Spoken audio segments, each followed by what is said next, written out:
Theater has uploaded its authentic educational experience online, so you can now take our acclaimed classes from the comfort of your own home. Using video conferencing software, we'll teach you the fun and incredibly useful concepts of improvisation to help you gain confidence, learn to think quick on your feet, overcome shyness and anxiety, and meet new friends. Plus, you'll get to watch our award-winning comedy shows for free while enrolled. It'll surely be the highlight of your week, so why are you waiting?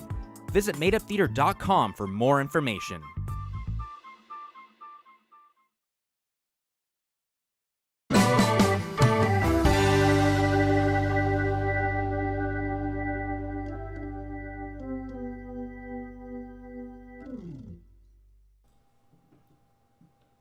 Hello, everybody. Welcome. Wow. And wait, hold on. I didn't do the thing right. Okay, hold on. What's up, everybody? Welcome to a brand new episode of MUT Tips. I'm your host, Sean Taylor from the MUT Theater, and welcome to MUT Tips Live. Holy cow, this is the first time I've ever done this. I thought, hey, to conclude 2020, which has been kind of a rotten year for all of us, thought, hey, why don't I do something a little different? And I'm going to do it today by doing MUT Tips Live. So this is not pre-recorded whatsoever. It is 100% live. We're broadcasting on Twitch, Facebook, YouTube, and my goal here today is I'm going to take you through one of my favorite topics in improv, musical improv, okay? Where I'm going to kind of just cover, like, a lot of the fundamentals of musical improv. Like, I don't know, I haven't taught in a long time, so I might get carried away and just do the whole thing. But I'm really excited to do this because musical improv, again, is one of my favorite things to teach. It's one of my favorite things to do. And to get started, I'm not a professional musician. I'm not a professional singer. In many ways, when it comes to musical improv, I don't know what I'm doing, but I love it so much, okay? And I think that is the thing that comes through the most in my presentation. And I hope it comes through most for you in your presentation because it's all about the passion that we convey in our musical improv, in our singing, in our improv in general. Like, if we just show the passion, a lot of times, you know, the craft doesn't have to be 100% there because we have that passion that we're conveying to the audience. And if we show that to them, then they're in on it, okay? They start to have fun and start to enjoy our passion. So before I get started, I'm watching chat. It's off to the left over there, so I can see, so you can say, what's up? And you can ask questions along the way. This is going to be, you know, like MUT Tips if you've watched it before. It's a YouTube instructional video series. And I have 92 episodes, I believe. I started back in 2016, where every week I just kind of like did like a different topic of improv. It might have been just a concept. It might have just been like a skill or a format or a game or anything like that. I just kind of like wing it. And I present it, and it's more of just, you know, you watch it, and I've been recently trying to put in interactive stuff so you can practice it within the video, but also, hey, you can practice it however you want, okay? So this is kind of one of those things where you can treat it like a podcast if you want and just listen, or you can participate along with me because I'm going to be showing you a lot of stuff. Hey, we got some people here, Mark and Philip, what's up? And we got a spammer. That's on Twitch. You can't see that if you're on YouTube. Look at that. Want to become famous. Buy followers, primes, viewers on. Let me click that button. Oh, boy. Any questions that you have today, let me know. I'll say gear it more towards what I'm talking about here today. I will have a section towards the end if you have questions about anything. And you might be wondering, like, how long is this going to be?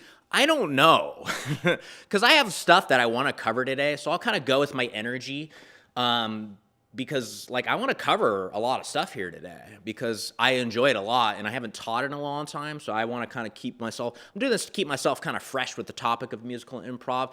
So let's say maybe 2 hours, maybe less, maybe more, we'll see. I'll take a break, like, maybe halfway through to have like a 5-minute moment if you need to use a restroom. But hey, you can do whatever you want. You can take a restroom whenever you want. Hey, maybe it's on your iPhone. You could take me with you to the restroom. That works as well. But musical improv, let's just jump in, okay? Because I'm excited to get started here today. So musical improv, I would say the mainstream example of musical improv that a lot of people are familiar with is on TV's Whose Line Is It Anyway when you see Wayne Brady. Wayne Brady is kind of like a default musical improv guy. You watch him play like the game Greatest Hits or like, do a love song to an audience member. He's kind of the go-to person where it's like, oh, we got a singing game. Let's put Wayne Brady out there because he's amazing at it. And musical improv, in essence, is singing with no idea what the lyrics are. You're kind of making them up on the spot. And within this concept of improv, there's a lot of structure to it, too. There's like maybe rules that you would say or just like guidelines. But just know this. Musical improv, I'm going to teach you rules and guidelines. But know this. Those are not set in concrete. They are all meant to be broken, okay? Because I tell my students this all the time. If you're getting stuck in here thinking about all the rules, like rhyming, song structure, all that stuff, if you get stuck in your head thinking about all that, you're going to be not in the moment, and you're going to overthink it, and you're going to start failing, okay? But it's going to be the failure that's, apparent to the audience.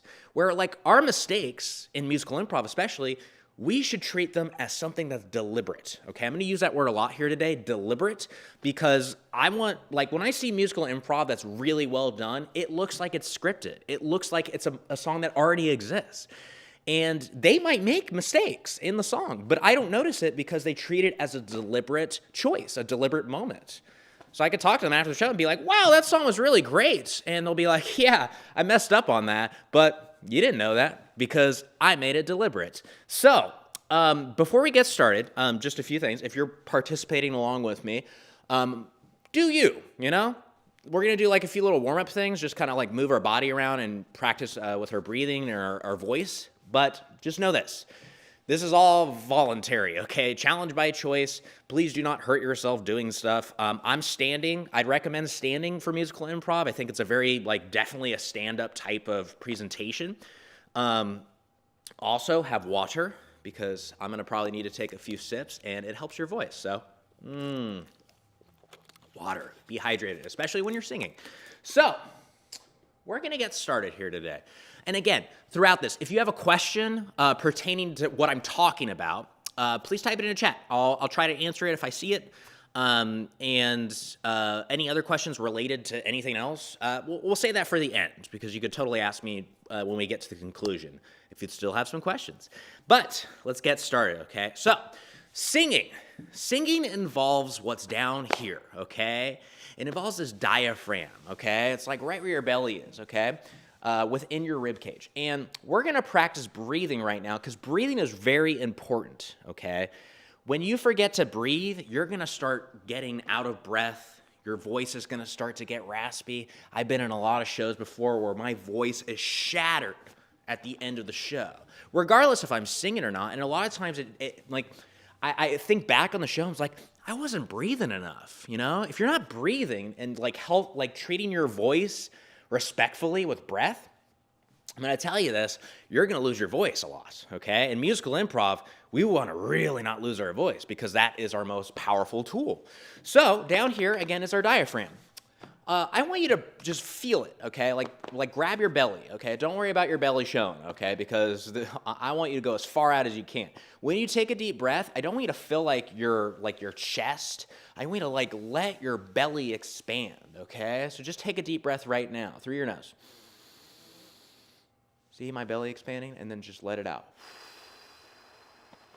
Oh yeah, that felt good. See? Nice.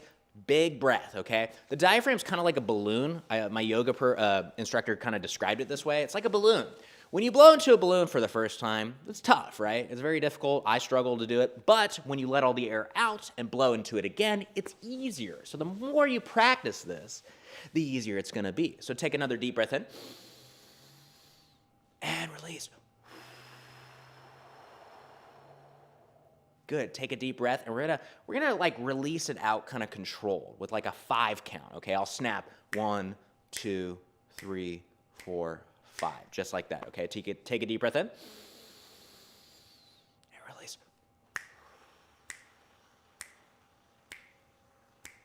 Good. Let's do that one more time.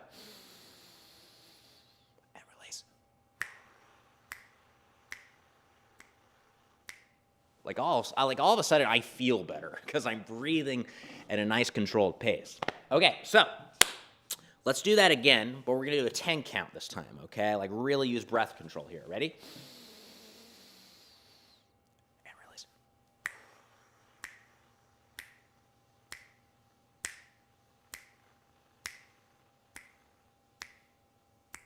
Okay, cool. I was straining a little bit myself towards the end there. Let's do that one more time, see if we can do it a little better. Ready? And release.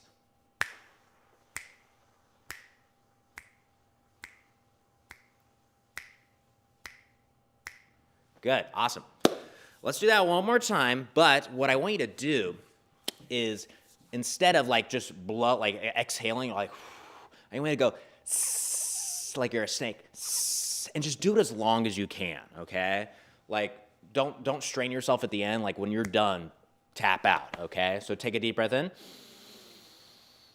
and release.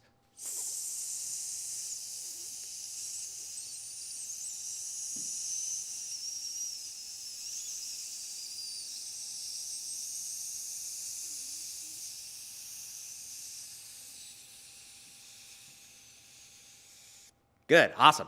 So breathing is very important, okay? Because if we're not breathing, we're going to, again, get fatigued on stage.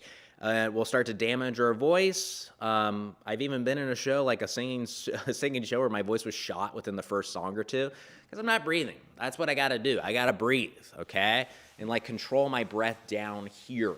So we're going to jump into a few little warm-up games. So we want to warm up our body, okay? We want to be, like musical improv is uncomfortable. Like a lot of people think, wow, I can never do that. And why? It's because it's uncomfortable to them, okay? But we want musical improv to feel comfortable, feel safe, feel like the place we want to be, okay? It's our comfort zone.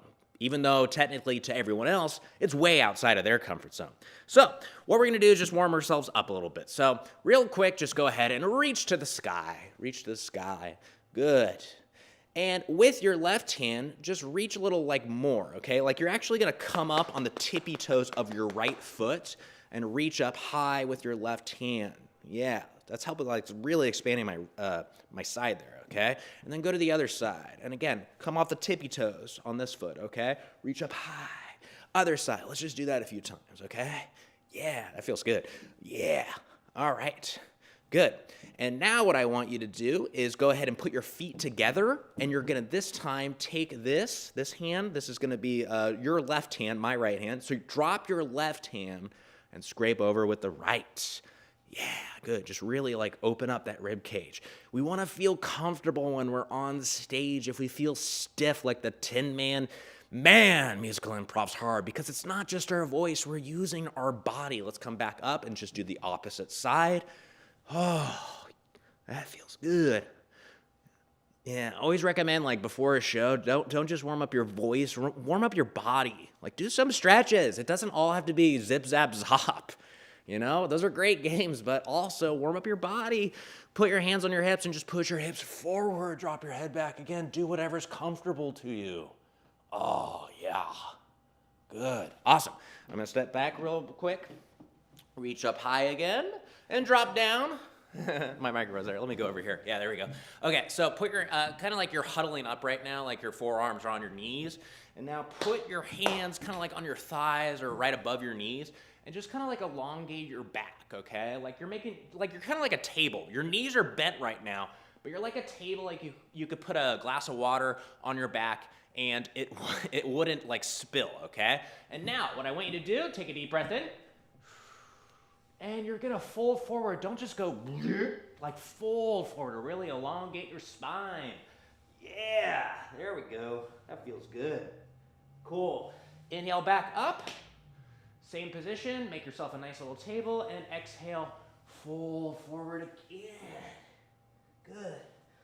A really good thing to do is clasp your elbows and do that fold forward thing again, and just ding dong, just sway back and forth. I'm gonna actually go back here a little bit, okay? So swing back and forth. Yes. Yeah, that's good. And roll back up. Cool. Reach real high again. And now, let's warm up our faces a little bit, okay? So go ahead, scrunch up your face, okay? Like just like, imagine you just like had like a lemon and just go. And then open it up really wide. and close it up. Pinch it. Open wide. Pinch it. Open wide. Pinch it. Open wide. Excellent. Good. So now let's massage our face a little bit, okay? Again, our face is very effective. I'm going to go into the face a lot because if you watch Broadway performers, their faces are showing the story. Their faces are showing the emotion. Their eyes especially, okay? So right now, go ahead and just massage your temples right here, okay? Maybe go to a different part, like down here, where your jaw is. Yeah. Maybe like back here, maybe where your neck is. Your neck should feel very good right now. Oh, maybe your forehead. Let's do some shoulder roll, or actually, yeah, let's do some shoulder rolls. I like that. Shoulder rolls. Go backwards a little bit. And then go forward. Again, warming up is so crucial. So crucial. Because when you feel comfortable just with your body, then you just feel comfortable on stage, improvising, right? Which is, again, kind of an uncomfortable thing for a lot of people. Awesome. Let's go ahead and just kind of like spin our neck around. Again, do whatever's comfortable to you, my friends. Yeah. Oh. Wow, that actually felt really good. Like, again, I feel very calm and comfortable right now, and I want to feel that way on stage, okay? So there's a lot of, like, little vocal things that you can do, body things, whatever you want to do. Just warm up your body, warm up your voice, and warm up with breathing, okay? Because if we warm up with it, we'll remember that it should be part of the routine. Like, we should be taking nice, big breaths, okay? Not really fast-paced, like we're panting. We should go, and then release the lyrics, okay? Awesome. So, real quick, let's just do like a little singing exercise, okay? So, listen to me do it, and then we're going to do it together, okay? Ready? I'm going to take a deep breath, okay? Because I'm going to try to do it in one breath. If you have to pause, okay? Hey, Sergeant Burnett. Welcome. We're doing a little singing right now. All right, take a deep breath in. And here we go. A, B, C, D, E, F, G, H, I, J, K, L, M, N, O, P, Q, R, S, T, U, V, W, X, Y, Z. Deep breath in. And if you know it, join me. A, B, C, D, E, F, G, H, I, J, K, L, M, N, O, P, Q, R, S, T, U, V, W, X, Y, Z. Again. A, B, C, D, E, F, G, H, I, J, K, L, M, N, O, P, Q, R, S, T, U, V, W, X, Y, Z. Let's go low this time. Do that same thing, but just do it like with a lower voice. Doesn't have to be drastically low, but just a little lower, okay? Take a deep breath in. A, B, C, D, E, F, G, H, I, J, K, L, M, N, O, P, Q, R, S, T, U, V, W, X, Y, Z. Very good. Let's go a little higher this time. Ready? A, B, C, D, E, F, G. Wait, that's low. Let's try that again. Ready? A, B, C, D, E, F, G, H, I, J, K, L, M, N, O, P, Q, S, Q, R, S, T, U, V, W, X, Y, Z. Changing the tone makes me forget the lyrics. All right, be careful. Don't get lightheaded on me, okay? Again, take breaks. It's all with breathing, okay? Okay, so now let's get into a few things, okay? So, first thing I'm going to talk about is stage presence, okay? When you are singing, it's all about conveying a confident body, a confident persona to the audience, okay? Again, I really recommend like watching Broadway numbers and just looking at them. You know, just looking at the person up on stage is doing a solo. They are just within the character 100%, 110% if you want to use that. And it's all with the confidence of not just their voice, but also their body, okay? So when you are on stage singing, a few things. Don't be like stiff, okay? Like really relax your body. In fact, just slightly bend your knees, okay? Slightly, not like down here, that's creating strain, but just like slightly bending your knees, I feel a lot more comfortable, okay? Slight, not heavy, okay? And planting our feet is very important too, okay? A lot of people when they're first improvising song, they do this. They like sway back and forth or just do like some weird, like they feel like they're dancing, but I'm like, that ain't a dance. That's just the nervous jitters, okay? So imagine your feet are kind of like in concrete, okay? Just plant your feet into the ground, slightly bend your knees, and then boom, you have a very confident persona on stage, okay? Even like, you know, like your hands don't need to be doing anything. They could just be at your side. And if you do any movement, as I said, the D word, make it deliberate, okay? Make it deliberate. So first of all, if I'm going to use my hand, I'm not going to just like go, I'm singing a song, yeah, I'm singing a song. Like this just looks like I'm just doing it without thinking about doing it. What I want you to do is like, maybe you're singing a really powerful moment, you know, like you're falling in love with somebody. It's a love ballad to somebody who's not there. Maybe if you're singing the line of like, I wish you were here with me, like you might make a deliberate motion to go, I wish you were here with me. So that it was just a very like simple, like very controlled motion of just raising my hand. And then I can do another deliberate motion so that we could be together, you know? It's, again, a controlled motion rather than just like, you know, like I like to consider, like a lot of people when they do like pantomime, they do this kind of thing where like it's really fast, it's not controlled, they don't see what they're doing. It's like they're solving a Rubik's Cube, but they're just like, I don't know, using a blender, like a mind blender, make it a smoothie. But it looks very like unorganized with the way they're moving, and thus the audience is like, what the heck are they doing? And probably the person doing it is probably thinking, what the heck am I doing? But slow, controlled, deliberate motions, that is going to convey confidence, and that's going to help the audience and yourself buy into what you're singing, okay? I'm going to grab a little sip of water.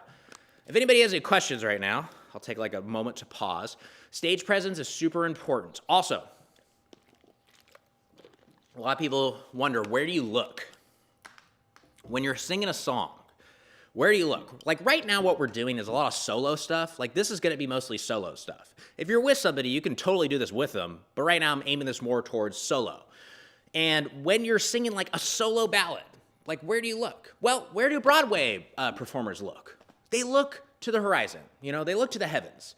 Like my stage is up there and there's like the sound booth. I like to look like right below the sound booth, okay? So it looks like, again, I'm looking at the horizon, okay? So the audience can see my face, they can see my eyes, because like you don't want to look like up into the air, because if you do that, it's going to be difficult to sing. Like you're kind of like clenching your neck almost. It's not relaxing. But just looking like a little bit above like where the audience is, where the horizon is, that's a perfect place to look, okay? And you might be in a scene where you're singing with somebody, okay? A lot of people usually just look at them the whole time. I recommend not doing that, okay? And if you do look at them, make it a deliberate look, okay? So like, for example, I'm on stage with somebody right now, and like, again, it's a love ballad. My partner's over there, and maybe she just sang a verse, and it's coming to me. And I go, she's the most beautiful girl. I wish she would be with me. Anytime I look into her eyes, I feel glee. So notice, anytime I look in her eyes, that's when I looked at her, and then I went back to the horizon, okay? Because that's kind of like, I don't know, when Broadway performers sing, even if they're like singing with somebody, they do still like direct a lot of their attention out towards the horizon. It's almost like there's a reflection of them up there. Like they're still looking at them even though their eyes aren't on them, okay? So like aim it out there, because that's how you that's how you project to the audience. That's how they can hear your lyrics. If you're singing but you're like looking back there, like back to the back wall, then the audience will be able to hear, you know? Maybe people like off to the side over there, my partners, they won't be able to hear me either. So that's very crucial, is aiming your voice like to a deliberate spot, like again, the horizon, aim it out there, okay? Cool. So one more little thing I'm gonna do. I'm not gonna cover this too much right now, because in improv, there is give and take, which means like, you know, you might pass focus to somebody by like, just like giving a command to them or like asking them a question. Like, hey, I heard you got married last weekend. Boy, tell me about that. I've given my partner focus to now explain what the moment that I just described was. Like, oh yeah, totally. Like it was really spontaneous. Like we went over to Las Vegas, and then that is now a give, right? And take. Take is like me stop talking, and it's like, yeah, we went to Vegas. It was so great. Whoa, you went to Vegas? How did you afford that? I took focus.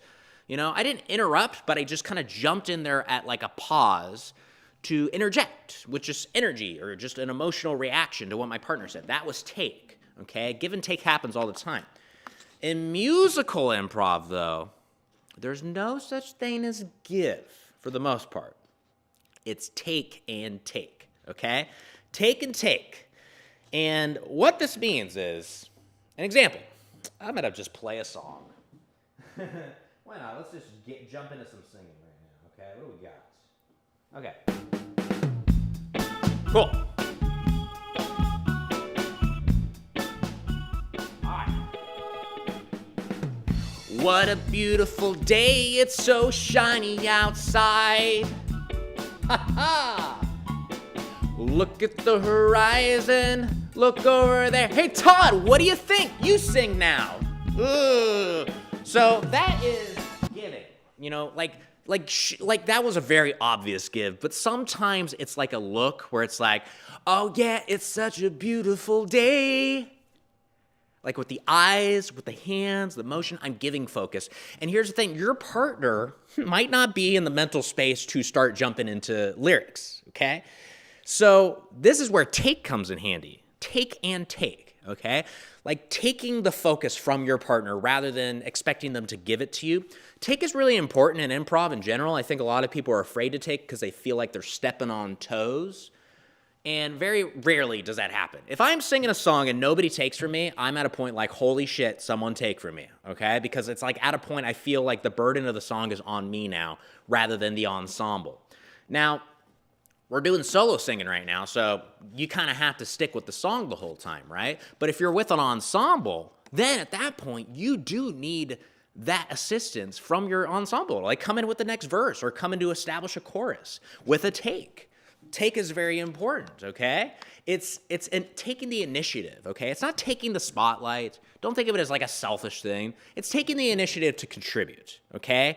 Taking the burden of the song, of the performance, of whatever you're doing and putting it on your shoulders as well, okay?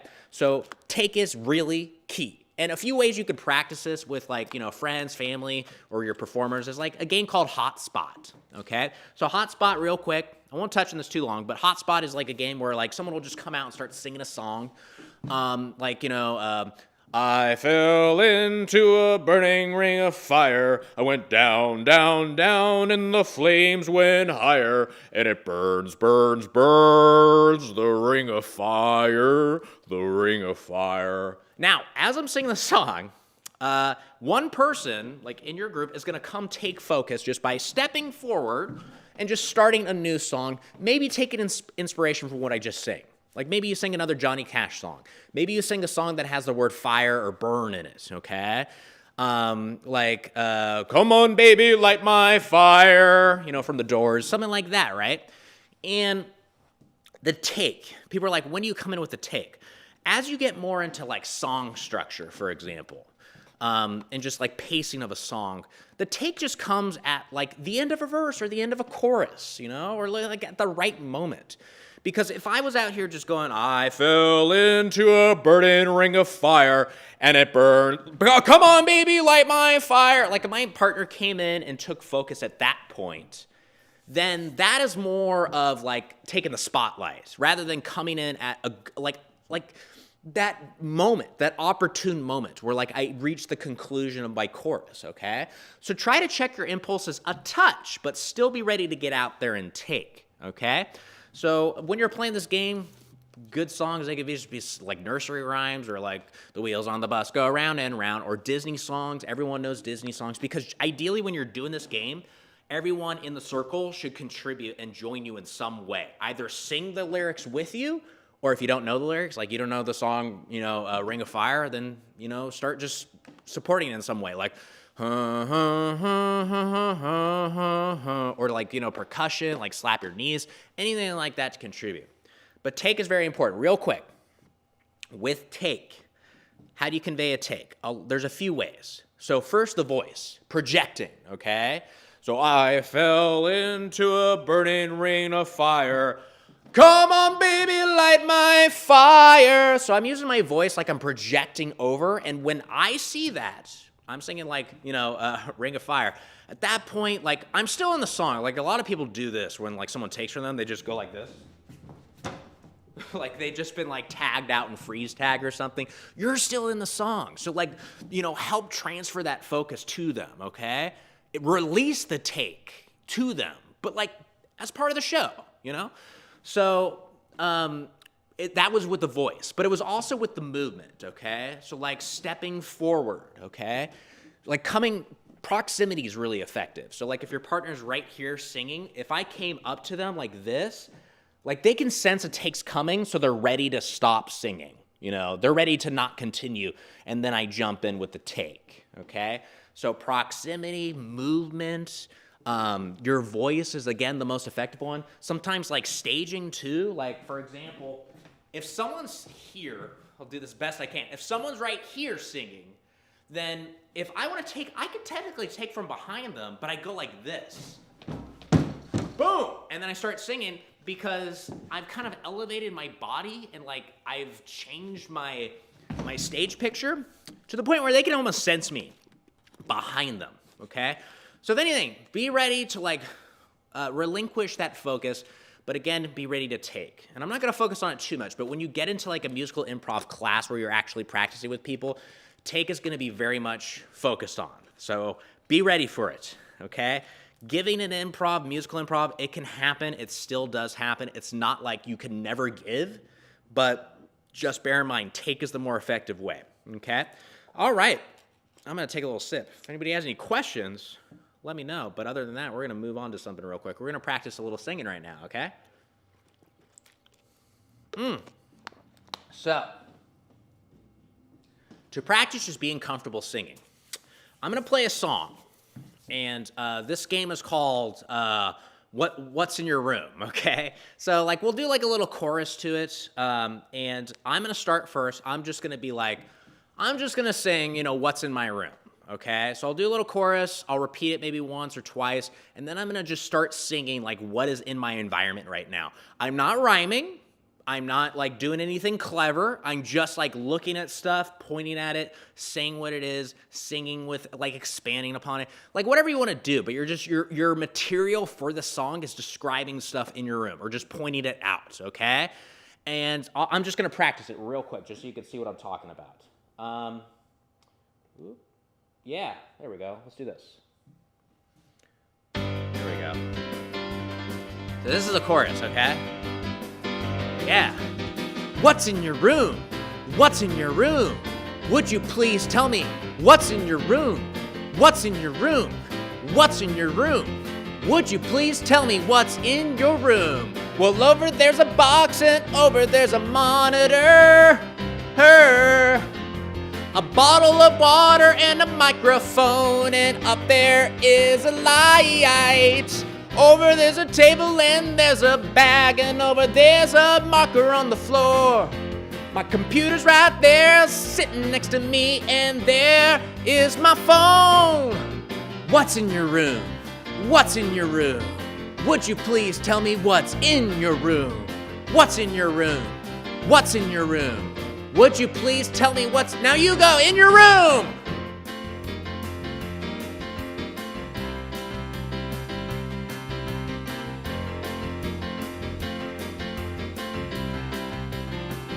Keep going!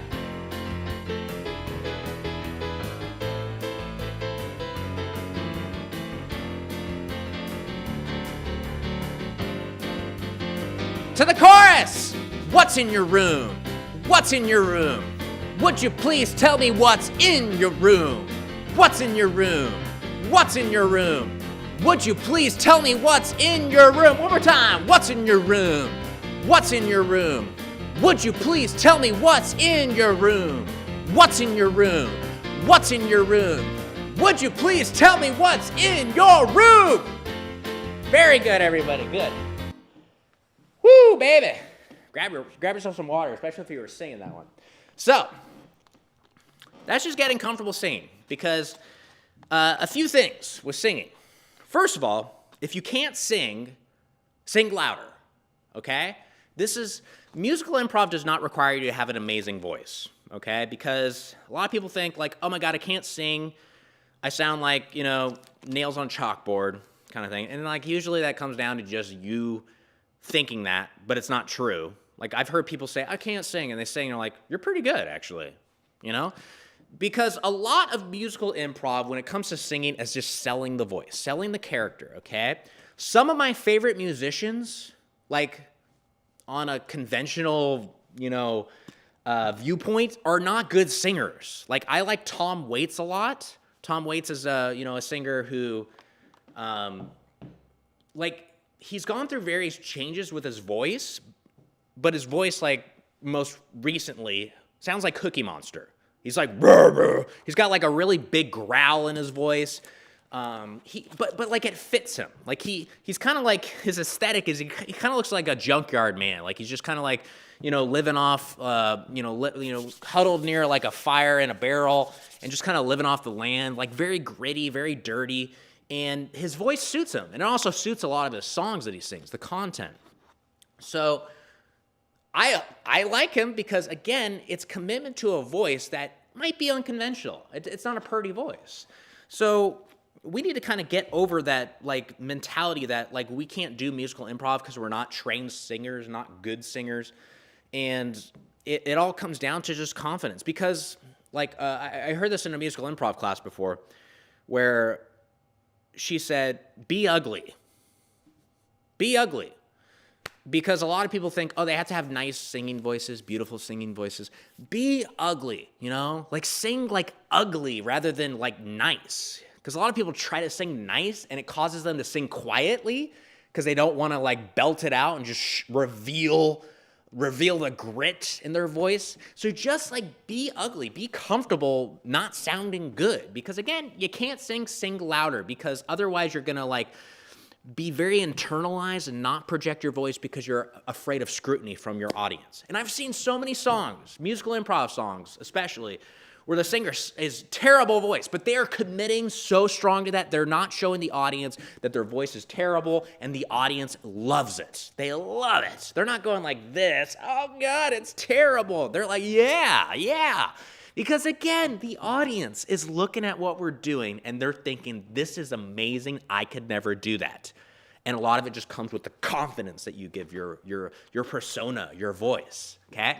So, play around with that, okay? Like, sing in the shower, sing in the car, but sing loud and proud. And then, sing with friends, sing with family, do karaoke.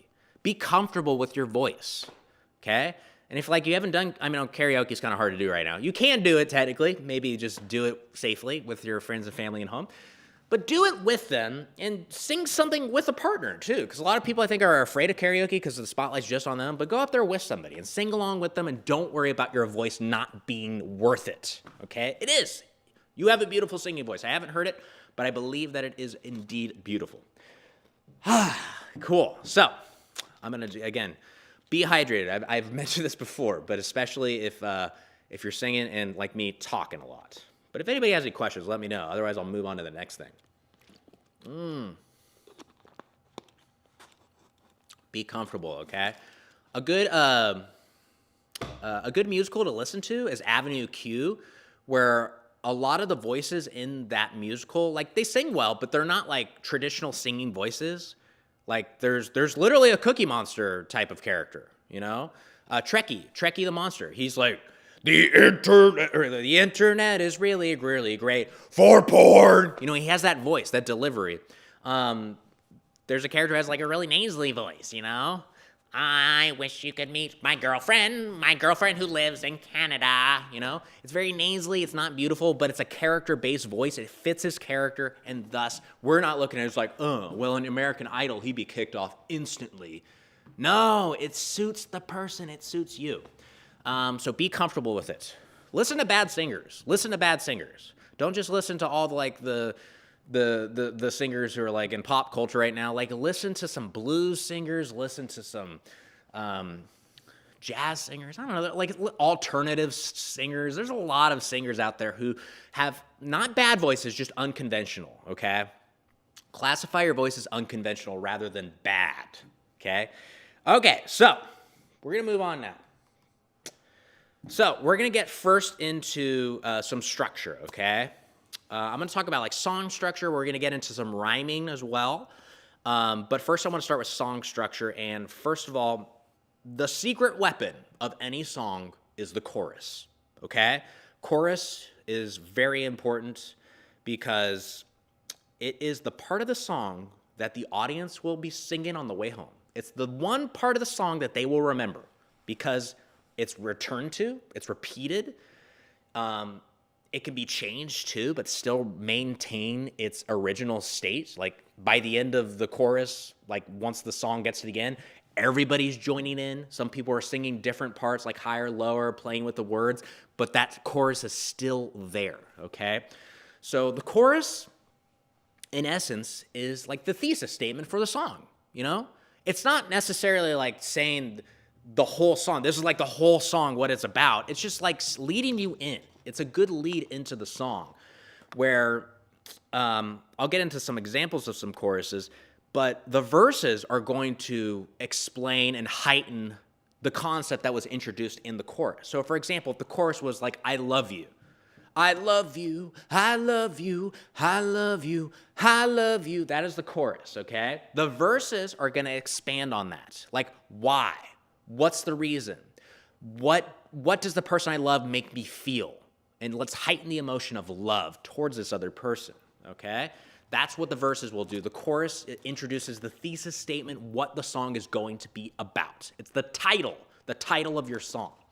So, I'm going to bring up some handy-dandy images right now, okay? So, let's go in first. I think this should look good. Yeah, there we go, the chorus. Option 1, okay?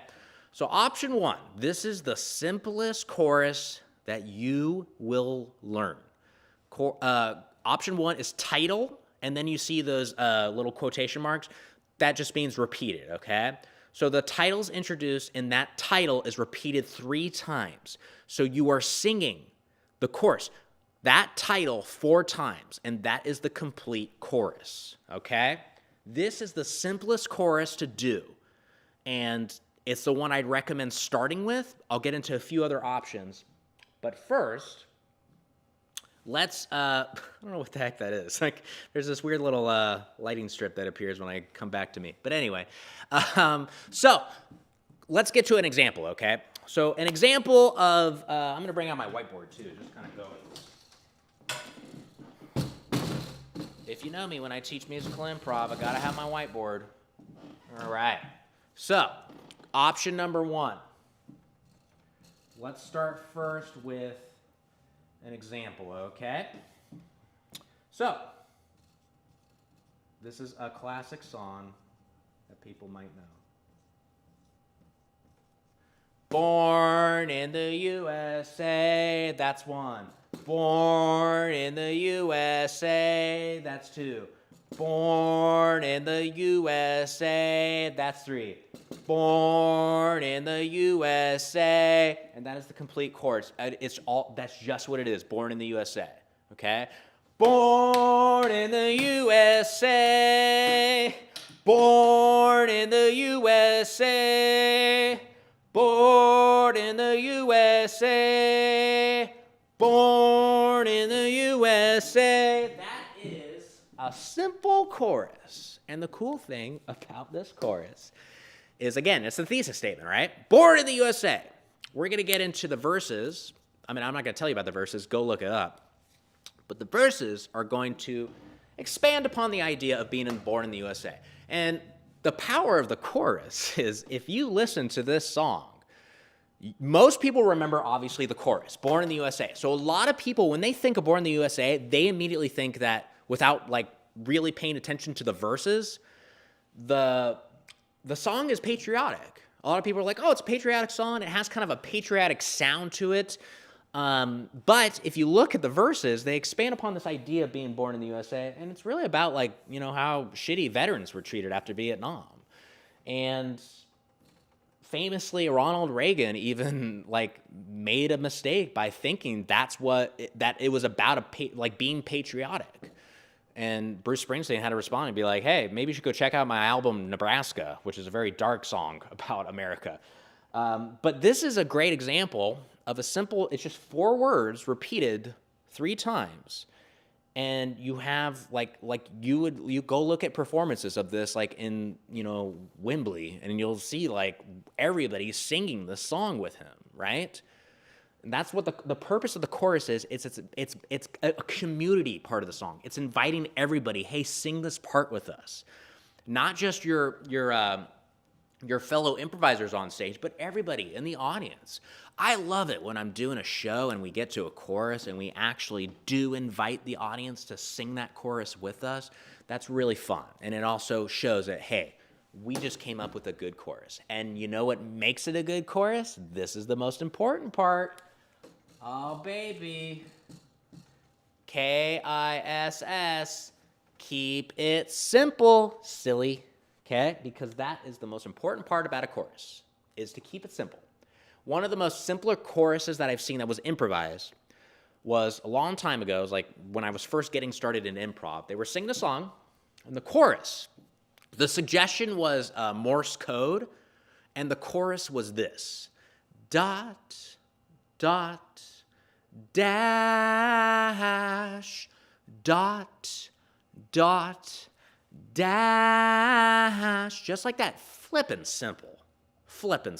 Just dot, dot, dash. And the audience did join in with that because it was just so simple, easy, and it was a chorus that didn't make people feel stupid for forgetting it, That's the thing, is we don't want to make our choruses complicated where not just our fellow improvisers can't remember it, but the audience can't remember it too, because I think in general they want to join in with you. So that is option 1. Real quick, I'm gonna practice it myself, okay? And then I'm gonna throw it to you as well. Let me see. I'm going to bring up a track here. Actually, I'm going to bring up my app. If someone's in the chat, type in a location or an object. If not, don't worry about it. I got myself my app here, and I can bring that up to get some suggestions. Let's see. Let's see what this sounds like. Some of these I don't know. Ooh. Hawaii. Hey, thanks, Joe. So I'm gonna play that song, and Hawaii was my suggestion, okay? So I'm gonna do this chorus here. Again, option 1, just repeating something. And then Eric said Honolulu. Hey, you go hand in hand. So Hawaii, Honolulu, in that general region. Let's see what I got here. All right.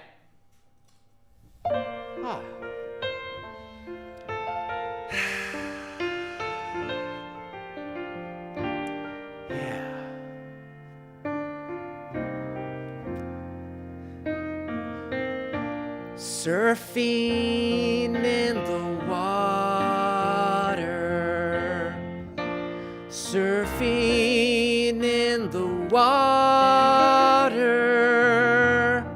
surfing in the water, surfing in the water. That was 4 times. Let's repeat it. Surfing in the water, surfing in the water, surfing in the water.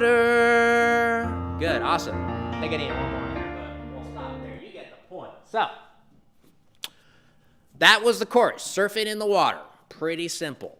Another thing I'd recommend, and I did this, if you've come late, you can watch this all back. It's just, like, it's a live video, so it's on my YouTube, it's on the YouTube page, Twitch, Facebook. Just look at the videos and just look at the the whole clip, okay? It definitely can be viewed. I'll try on YouTube to add some timestamps in there too, just to kind of like say, hey, this is when we talked about rhyming. This is when we talked about chorus.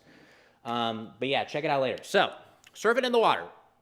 Something I did, which I think is helpful for choruses, is I didn't say I.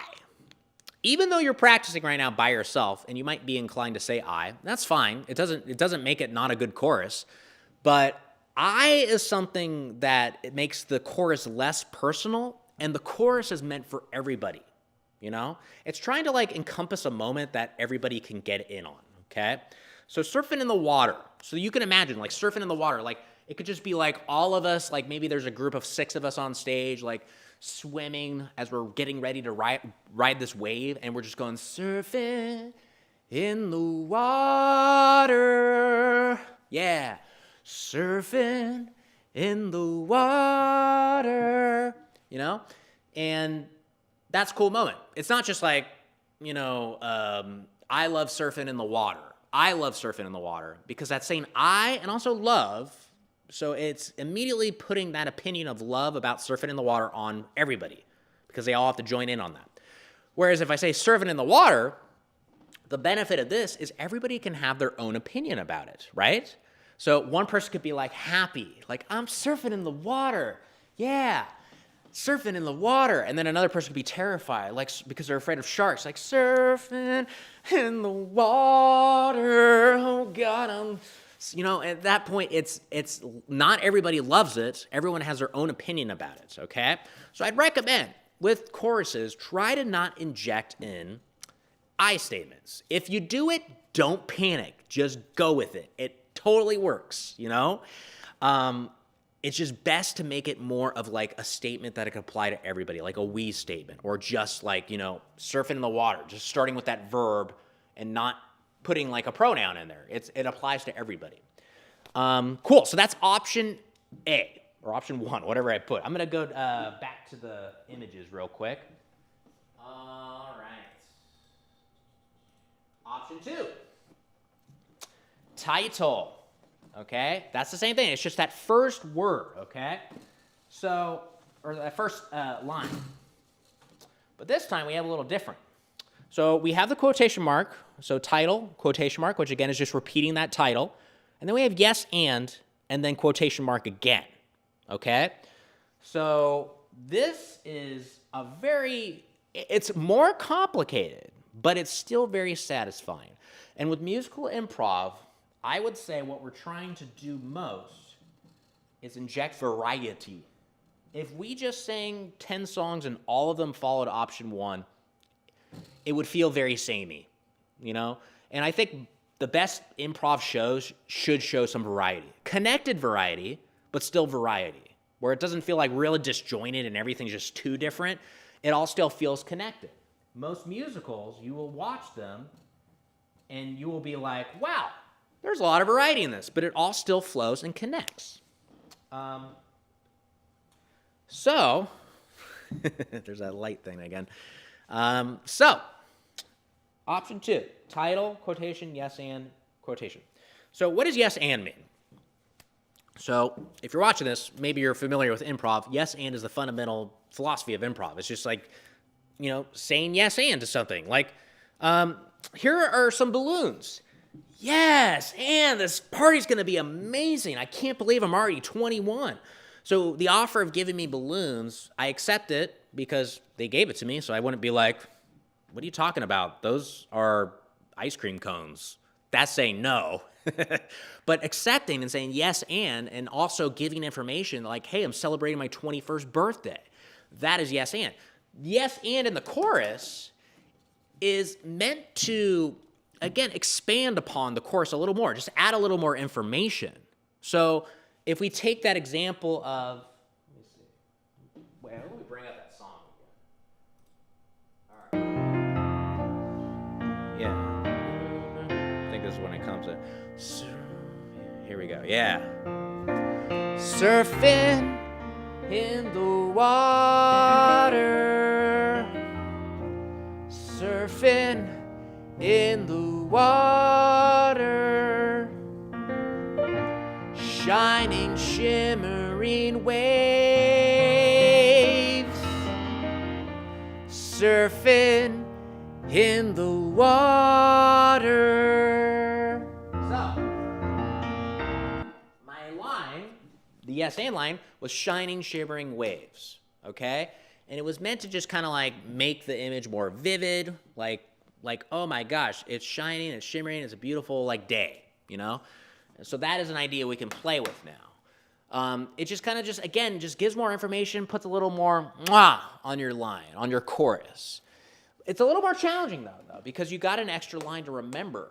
So when you create the chorus, like think of it as this, you are the cheerleader. So when you're creating the chorus, when you repeat the chorus for the first time, everybody's listening to you. Because they might be like, oh, I forgot what that third line was. So you need to be like the loudest person in the room when you're reviewing that chorus with your teammates, okay? And the audience. So the yes and line, again, it could be anything that just kind of like heightens the moment and just makes it like, in this case, surfing on the water, let's just make this moment more beautiful. If you want to make it less about like the aesthetic, maybe you can make it a little bit more emotional, like surfing in the water, surfing in the water, brings a tear to my eyes. Surfing in the water, brings a tear to my eyes. So, brings a tear to my eyes, that could be, it could be applied to anything. It could be like sadness, because you're thinking about a sad moment near the water. Happiness, because it just looks like so beautiful. Fear, because you're like, again, afraid of the shark, so it causes you to cry. So, hey, it could be applicable to everybody. It did have my in it, which again, I said, try to avoid like I and my statements, first person type of, I, you know what I mean. Try to avoid that if you can, but it still works. Don't worry about it.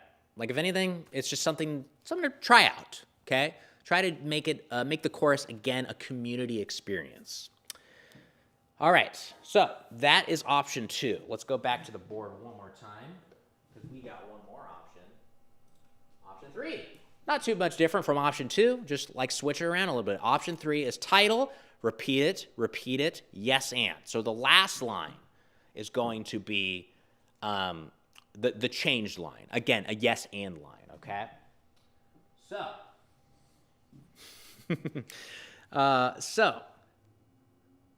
with that line, again, it really doesn't change much. So option 3, let me change this up a little bit. So all I'm going to do is just like change these 2 lines. It's just a little different. Yes and. Cool. Another little variation upon your chorus. Again, the yes and line is just heightening and just expanding upon the chorus without making it super complicated, okay?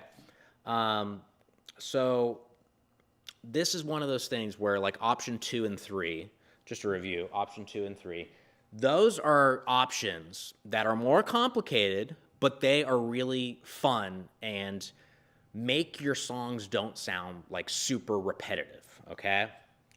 And as I said, when we're doing songs, we want to try to create variety with like our structure, with tone, with, amount of people on stage. Like, hey, we have a solo song and now we have a big group number. That is variety, but it's all connected. It's not random. It's not, like disconnected. It is complementary to whatever it is you're trying to do,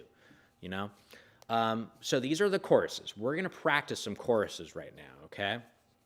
So I'm going to play, I'll do it for me. I'm going to just practice. I'm going to pick one, okay? It doesn't matter which one I pick, but I'm going to pick one. And I'm going to do my classic song. This is a song I play a lot. So real quick, I'm gonna like some of you might be wondering, what do I use to sing to? Yeah? So a few options. First of all, Laura Hall. Laura Hall is the keyboardist on TV's Whose Line Is It Anyway? When they do Hoedown, they'll be like, all right, Laura Hall, and they'll show her over there. So Laura Hall made 2 CDs called Improv Karaoke. If you go to laurahall.com, there's more information about it. I think at least one of them is on iTunes. But there are a bunch of like great tracks to sing to. They're genre based, so they all like one of them's like, oh, this one is pop rock, this one's grunge, this one is R&B. So various topics, but they're all simple songs to sing to. okay? So I'm going to play Dramatic Ballad. This is like one of the easy songs to sing to. And we're just going to play around with this. I'm going to like get a suggestion. So if anybody's in chat, you could type in another suggestion of like maybe an event or a holiday. If I don't see anything, I can just bring up my app. Always have an app ready. There's a bunch on the App Store. I've been using lately Improv, what's it called? Improv Suggestions. Yeah, I like this one. Improv Suggestions. There's a lot of like good information on here, okay? And I'll if I don't see something, I'll grab myself a suggestion. And what I'm gonna do is I'm gonna play Dramatic Ballad, and I'm just gonna do one of the options. Options 1, 2, and 3. Just a real quick show you again. Option 1 is just repeating the title 4 times. Again, keep it simple. If you can keep it to just a few words, heck, 3 words or 4 words. Born in the USA. That's very simple, right? Option 2 is title, a different line. That is a yes and line, and then repeat that title. Option 3 is say that title 3 times and then end with a different yes and line. And you're going to repeat that line, okay? Or repeat the chorus. We're going to repeat the chorus at least once, okay? Maybe twice. We'll see. All right, cool. So we're going to start first with, let me grab a suggestion here. Let's do a non-geographical location, okay? I'm going to hold this really close to the camera. I'm just going to click it a bunch of times. That's my word. What does that say? Campground? Campground is my suggestion, okay? So I'm going to play Campground. This song has a little intro. Yeah. Real quick. Turn that up a little bit. This song, as well as most of the Laura Hall songs, have intros. So I'm going to show you real quick.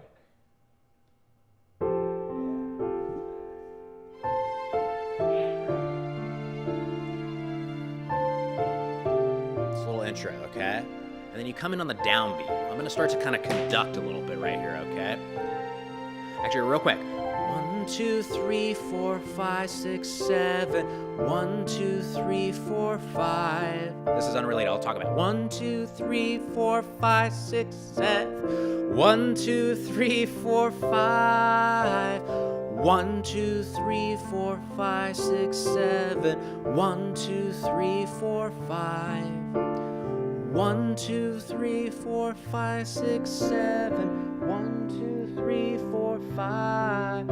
I want to talk about this real quick. I'm going to get my chorus in just a moment. But, so 1, 2, 3, 4, 5, 6, 7. Within that, 1, 2, 3, 4, 5, 6, 7, there are 4 beats, which equals a bar or a measure, okay? So 1, 2, 3, 4, 5, 6, 7. That was 4. And then when we get back to the 1, 1, 2, 3, 4, 5. Just like that, okay? 4 beats. So each line of your chorus, you're going to try to inject in, like draw it out for 4 beats, okay? And that's a great way to just practice getting comfortable with singing to a song, is just use numbers or counting. So 1, 2, 3, 4, 5, 6, 7. 1, 2, 3, 4, 5. You can even just go 1, 2, 3, 4, 5, 6, 7. 1, 2, 3, 4, 5, 6, 7. 1, 2, 3, 4, 5, 6, 7. 1, 2, 3, 4, 5, 6, 7. Up to you. Going to 5 just shows that, like, the length of, this will work better with verses when we get to that, but the length of your lines doesn't have to just be like, 1, 2, 3, 4, 5, 6, 7. It could even just be like 1, 2, 3, 4. 1, 2, 3, 4. 1, 2. Like you can play around with the length and the amount of words that you're putting in there. The way you deliver, like if you hear a fast song, your gut impulse is sing fast. Like this song. Remember this song? We did it earlier, okay? I went off on a little tangent. I'll get back to it in just a moment, okay? So, your gut is to go, I gotta sing super fast because the song is super fast. Oh my God, this song is fast. But instead go, I want to be with you. Come over here. Like that. like that, like the speed of the song doesn't have to dictate how you sing it, okay? You can sing fast within a slow song. You can sing slow within a fast song, whatever you want. Anyway, let's get back to what I was talking about, okay? So if like a few people struggle sometimes with like the beats and the melodies, ways to practice it is listen to just music. If you listen to podcasts all the time and don't really listen to music, listen to music, okay? Go back to like listening to the Beatles or Beach Boys. Like those are simple songs that have simple beats and rhythm, okay? And try to like conduct, you know? So this is the downbeat. 1, 2, 3, 4, 5, 6, 7. 1, 2, 3, 4, 5. So I'm going down on the 1. 1, 2, 3, 4, 5, 6, 7. 1, 2, 3, 4, 5. Just like that, okay? Practice that, like conducting and coming on those beats. Even though it's a piano song, you still hear that percussive sound of 1, 2, 3, 4, 5, 6, 7. 1, 2, 3, 4, 5. A lot of interesting things. I'm not going to go too much into it because, again, I'm not a professional musician. But try to, like, focus on, like, not delivering a mouthful within your verses because I think that causes people to fall off the beat. Anyway, my suggestion was campground. I'm going to pick one of those 3 chorus options. I'll let you try after this, okay? This little intro, okay? Summer is here. Summer is here. Summer is here. Freedom at last. Summer is here. Summer is here. Summer is here. Freedom at last. Cool. So that was option 3, right? Did some option 3 there. Title, summer is here. Repeated it, summer is here, summer is here. And then the yes and line, freedom at last, okay? So that is an example of the yes and line. Expanding, oh, summer's here. Why is that important? Well, freedom. Freedom at last. And I didn't say I didn't say we. We was kind of implied. Again, I didn't use a pronoun in there. And why that's important is when the verses come in, different people can have an opinion about what that freedom means. A child is like, oh, freedom. I get to like, go out on the campground and hang out with my friends. Whereas like a teacher could be like, oh, freedom. God damn, these kids are finally gone. That's what their verse can be about. Or parents could feel that way too. It's like, oh gosh, now I get to like spend time with my husband and rekindle our love life. What's up, Paul? How you doing? Glad you love this. So that was my example, okay? Simple. Summer is here. 3 words. 3 words, simple to remember. And my yes and line was also simple. Freedom at last. 3 words every time. Try to keep your choruses, your chorus lines simple, okay? So I'm going to have you do it now, okay? I'm going to play that same song. Nothing's going to be different. I'll conduct too if you're struggling, okay? There's that little intro. So when I go like this, that's when you start in with your first word.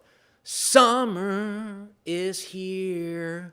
Summer is here. Summer is here. Freedom at last. Just like that, okay? Okay, so let's jump in.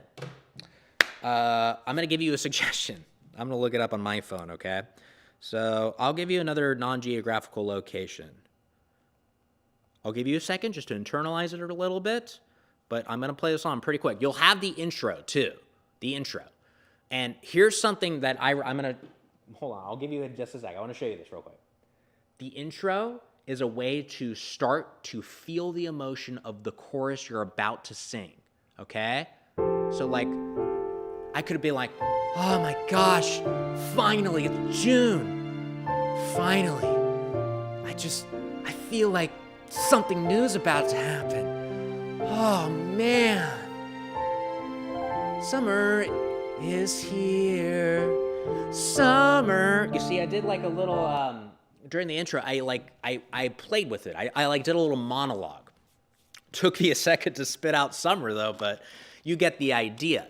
If you need like context for the chorus, do a monologue like during this intro, okay? Every song usually will have an intro, and ultimately you can start singing whenever you want. If you have an accompanist, like a keyboardist, you know, they'll play, and then when you're ready, you jump in and they'll follow you. With this song, you know, you can technically wait a little bit. It's up to you.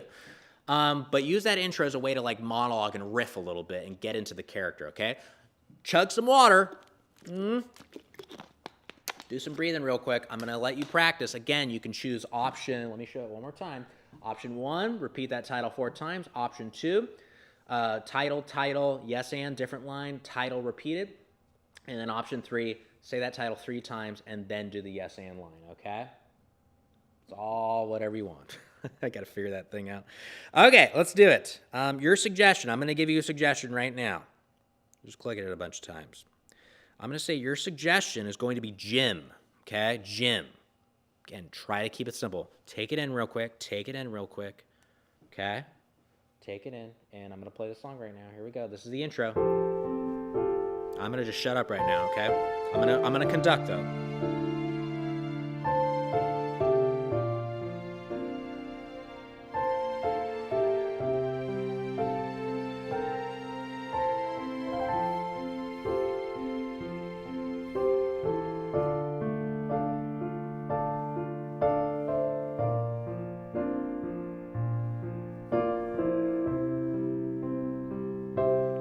Repeat.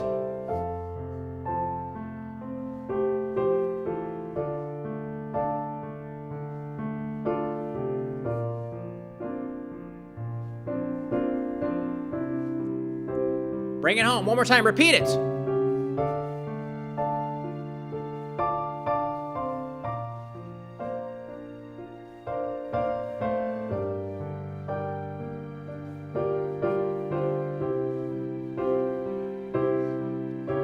Good.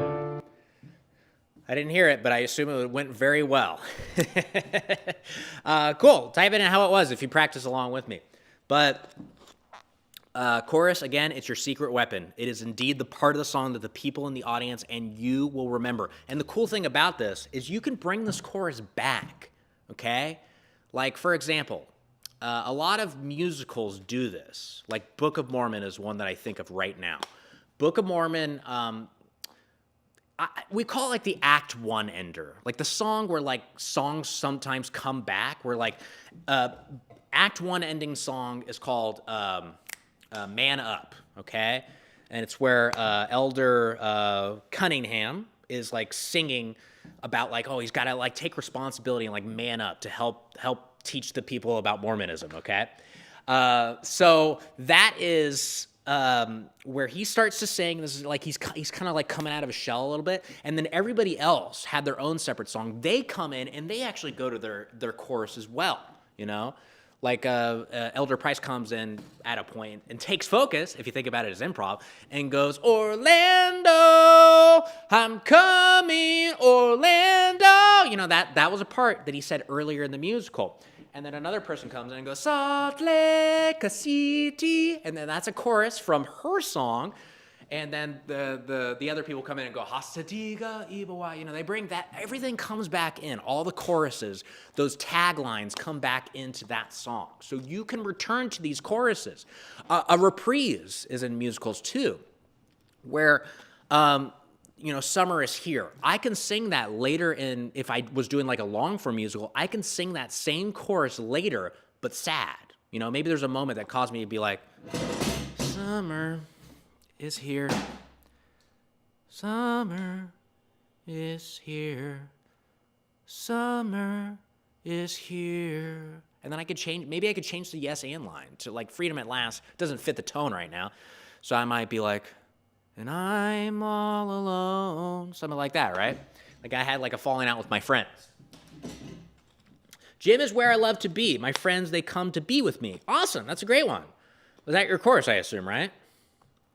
Awesome. Yeah. It's a little wordy, but again, it could still work. I've heard a lot of choruses that have a lot of words in it, and it's just you got to repeat it. You know, you just got to repeat it. Like one of my friends in Sacramento, I remember I actually went to like his last musical performance.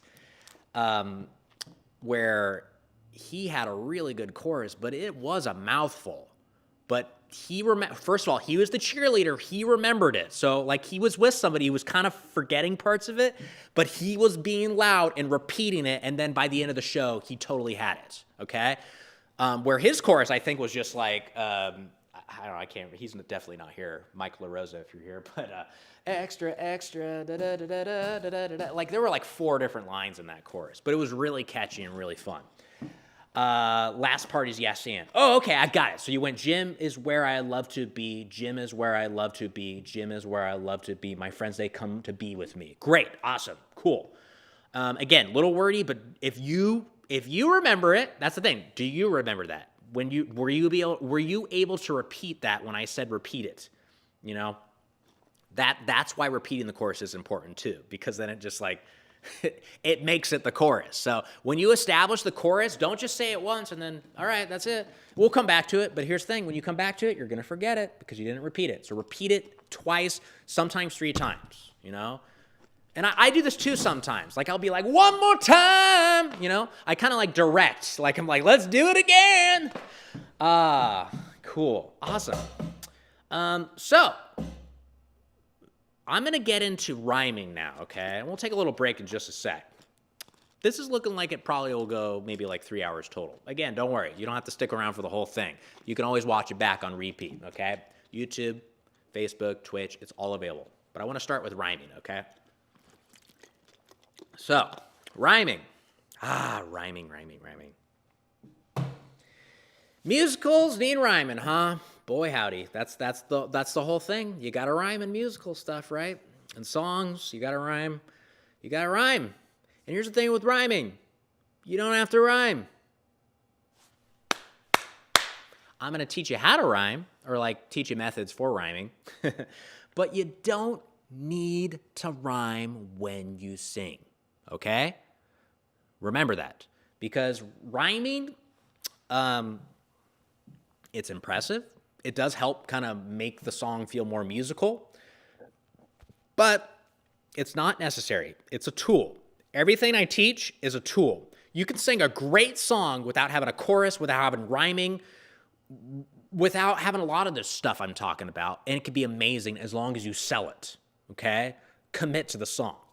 And rhyming, the way I think about it is there are 3 things that rhyme with cat. Hat, cat, and potato. I will repeat that. There are 3 things that rhyme with cat. Hat, cat, and potato. What I'm saying is, hat, that's a rhyme. It rhymes with cat, right? Cat? Well, wait a minute. That's repeating the word. It's not a new word. But hey, it still rhymes. So yeah. And potato. What? That doesn't rhyme at all with cat. But what I'm saying is that you don't need to rhyme because that is very important. A lot of people force rhymes to the point where they say something that's nonsensical, you know? Like you find themselves like, oh my God, it's morning time. I'm gonna eat an orange. Gonna feel so good with vitamin C. And then I'm gonna go open the door hinge, you know? Like they force the rhyme in there. And it just throws the song off because they feel there's a rule to rhyme, which causes the song to fall off the tracks because they forced it. Whereas it would have been better just be like, hey, it's morning time and I'm gonna eat an orange. Gonna get some vitamin C and I will feel so free and great. You know, like something like that, right? I didn't even commit to that super well. Let me try that again. I'm gonna eat an orange, yeah. I'm gonna eat an orange. I'm gonna step outside and I'm gonna breathe in the morning air. Just like that, right? I'm not rhyming with orange. So that's important. We'll get into some structure and rhyme. We're gonna practice rhyming because I think it's good to know how to do it, but you don't need to do it every time. In fact, I'll get into like some more complicated methods of rhyming called setup payoff, which is fun, challenging, but fun. But that's the first thing. So rhyming. Practicing rhyming is, first of all, the easiest words to rhyme with are open vowel sounds, okay? So probably what I would venture a guess, one of the more common words. Where'd my pen go? Oh no, I don't have my pen. Hold on a sec. One of the more common words, oh here it is, that's probably used in songs is you. That's just a guess. It may not be true. But that's probably one of the more used rhyming words. And the reason is it has an open vowel sound. Ooh. So there's a lot of things that rhyme with you. Blue, flew, do, crew, boo, stew. There's so many things, right? And it's also like a powerful word, you, because it directs like an emotion or a focus towards whoever they're singing to, right? Love songs are all like this, you. Other open vowel words, a, like hey, clay, bay, stay, ray, you know, lots of stuff in there. Hi, pie, fly, guy, sty, nigh, rye, just like that. Open vowel, there's more options.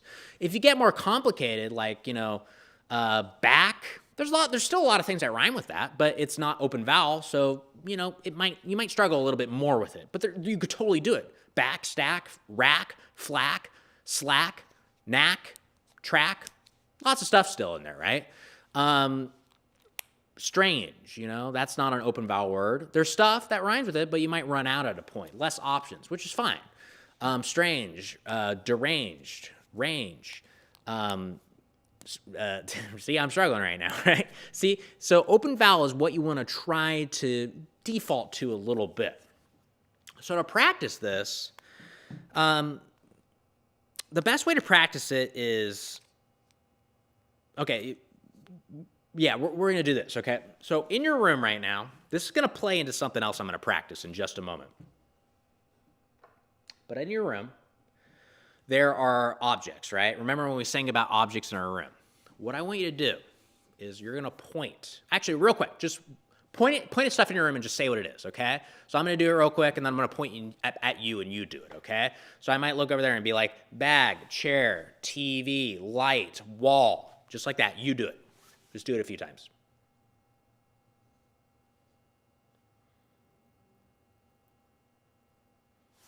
Cool, awesome. Now, instead, this time, what you're going to do, and this will play into another technique with rhyming in a moment. I won't talk about it too much right now, but we'll get to it, okay? So in your room, there are objects. You're going to point at an object, but before you say what the object is, you're going to say something that rhymes with it first, okay? So this is a stool. I'm going to point at it and say fool, stool, okay? And I might go bike, mic. Good. Daughter, water. Just like that, okay? Parker, marker. So I point at something before I say what it is. I say something that rhymes with it, okay? You try it out, okay? Go ahead and try it.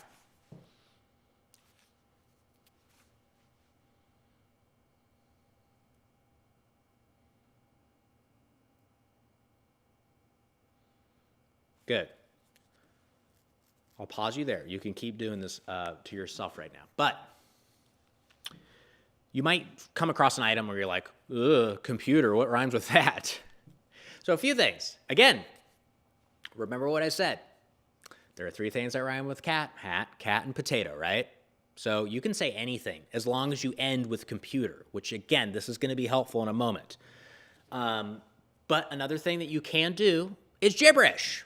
Gibberish is really helpful with singing because it helps you convey an emotion without using those pesky words, right? Pesky real words. So computer, I might say, duder computer. So this is what I want you to do now. Do the same game, but this time I want you to kind of sing it. Give it a little sass, okay? And if you come across something where you're like, oh my God, I don't know what rhymes with this, just add gibberish, okay? So like, schmooter computer, you know, like that. Ball, wall, peeling, ceiling, muppet, puppet, slag bag, exclamation PlayStation, just like that, okay? But like add a little bit of a singing to it. I could have done better in terms of commitment right there. I will tell you that. See if you can try it out, okay? I'm going to not talk right now. In fact, I'm going to play it right now, but I'm just going to mute myself. So let's play it together, okay? Ready? Go.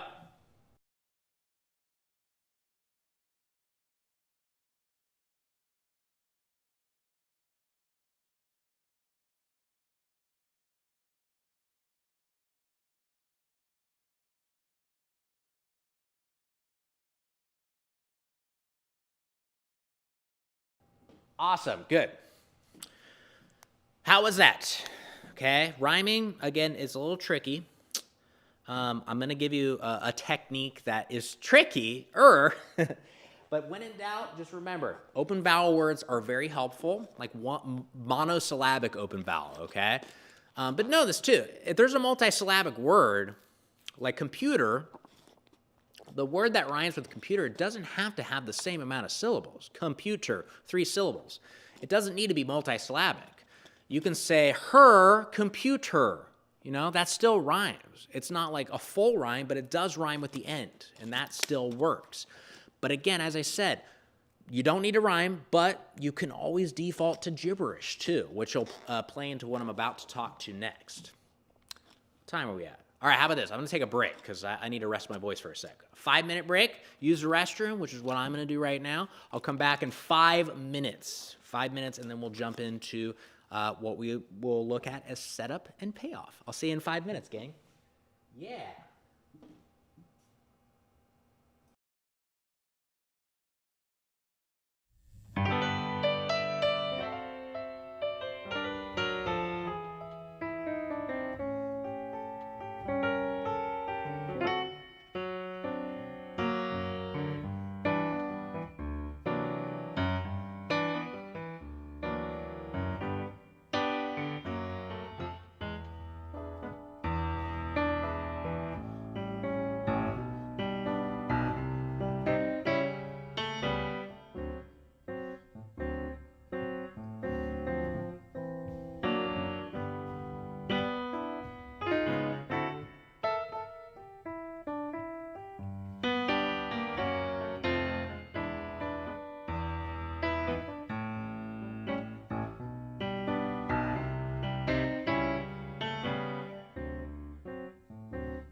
Welcome back. Woo.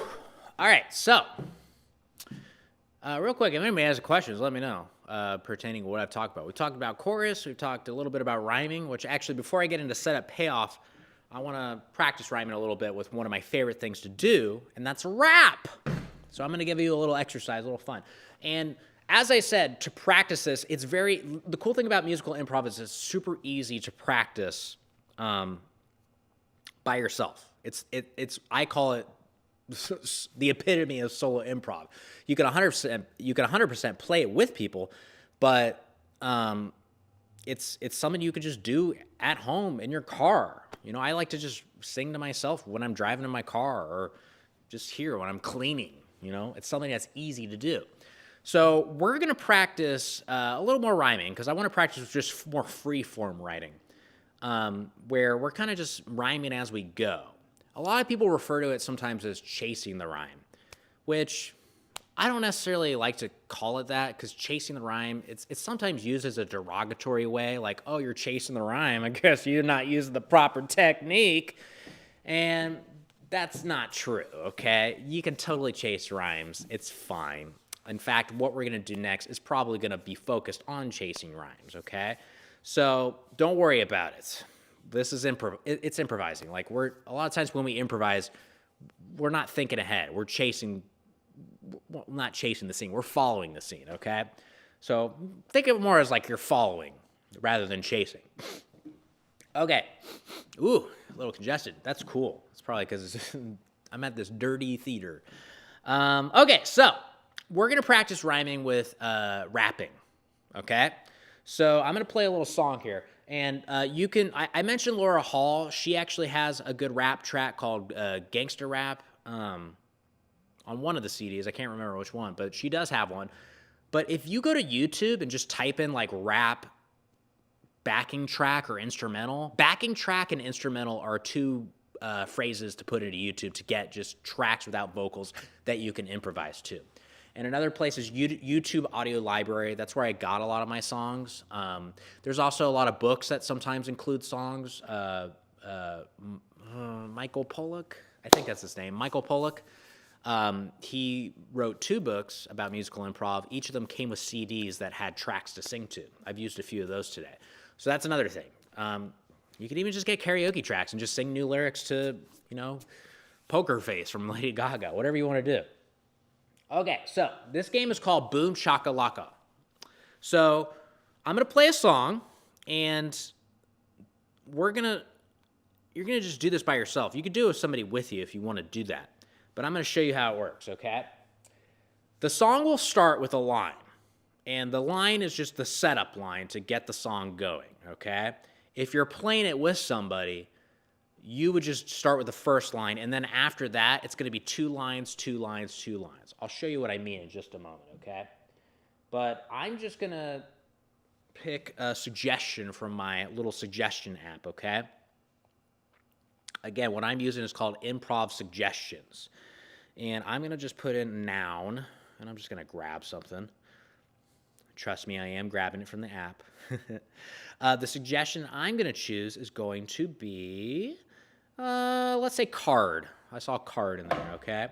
So this is just inspiration. Like, once I get started, I'm just going to be inspired by what I'm singing. So I'm going to play a song here. Rap. Yeah, it's got a little intro. It's called Simple Rap Beat. I think if you type it into YouTube, it'll come up. Yeah. So when it jumps in, this is what the interlude is, okay? Boom, shaka laka laka boom, what? Boom, shaka laka laka boom, what? Boom, shaka laka laka boom, what?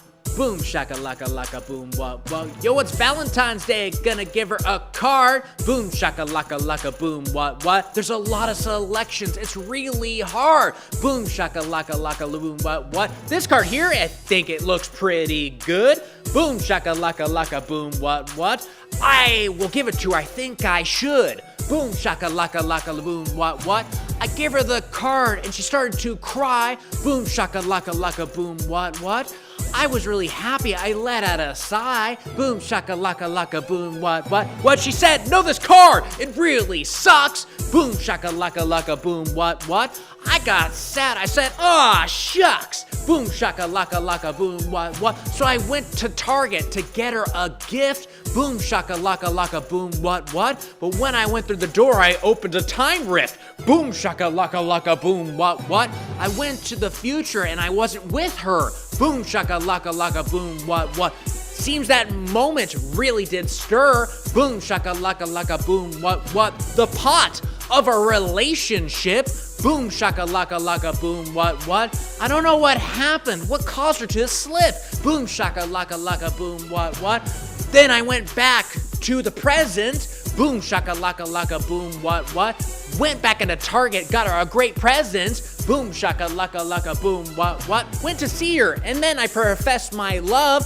Boom shakalaka laka boom what? I said our relationship is pure. We fit like a glove. Boom shakalaka laka boom what? She said, "I forgive you. I think you're great." Boom shakalaka laka boom what? Hey, my night's free. Let's go on a date. Boom shakalaka laka boom what? So that's the end of our love story. Boom shakalaka laka boom what? Hope it was interesting. Didn't make you snory. Boom shakalaka laka boom what? Woo, baby. So that was just like 100% chasing rhyme. I wasn't thinking about anything. I was just reacting. So, I need some water after that. So, as you can see, Boom Shakalaka is like that little interlude. It allows time to like reset a little bit. It's like a breather. And with if you play this game by yourself, obviously that first line is just the setup line, okay? But generally when you're playing with a group, it's fun to actually set up your partner. So like I would be person A, and I'm like right here, and the song started playing, and I might be like, "What do you wanna do tonight?" Boom shakalaka laka boom what? That was a setup line. I'm gonna pay that off. So I'm gonna pay off the rhyme setup that they gave me. So night. So I'd be like, "I think we should go to the airport, book a flight." Boom shakalaka laka boom what? Now I do the setup line, okay, for my partner. "Let's go on a trip to Brooklyn." Boom shakalaka laka boom what? "Whoa, I'm really stiff. I feel like a tin." Something like that, right? Again, this game's kind of hard. But again, commit. Like, don't worry about your rhyme being perfect. I could have just done, like, I messed up there because I kind of lapsed in confidence a little bit, where I should have just, like, did, like, a gibberish line, or just been satisfied with rhyming Brooklyn with tin. That's perfectly a good rhyme, because it does rhyme. It's not multisyllabic rhyme, but it rhymes. So I'm going to play it real quick. This is just optional, okay? I will sing the boom shakalakas, but I'm gonna play a song again. We're gonna sing Boom Shakalaka 4 times, and then you go, and then I will say Boom Shakalaka Laka, and then you go again, and you're just gonna keep setting up and paying off. So the first line you say is the setup line. When I go Boom Shakalaka Laka Boom what? Then after that you do another line that again rhymes with that setup line. Boom shakalaka laka boom what? Then a new setup line. Boom shakalaka laka boom what? And then your payoff line. You're just gonna kind of free flow, okay? Like I didn't know what I was gonna sing. At a point I talked about a time rift because that's where the rhyme led me, and that's totally fine. It was fun. Love your job. Hey, thanks a lot. Ooh, your name's kind of complicated. Kovat Tivo. Thanks, man. I probably said that wrong. Sorry about that. So, play along with this if you want, okay? I'm going to play the song again. I'll just give you a suggestion of prom. Prom is your suggestion. Okay, prom. Okay? It's just the starting off point. It can start with the prom. It can go anywhere. You might go back in time. You might go forward 20 years. Who knows? Con. Thanks a lot, man. Okay, so let's go ahead and practice. Again, there's a little interlude.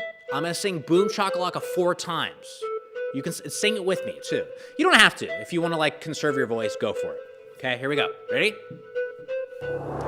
Boom shakalaka laka boom what? Boom shakalaka laka boom what? Boom shakalaka laka boom what? Boom shakalaka laka boom what? Boom shakalaka laka boom what? Boom shakalaka laka boom what? Boom shakalaka laka boom what?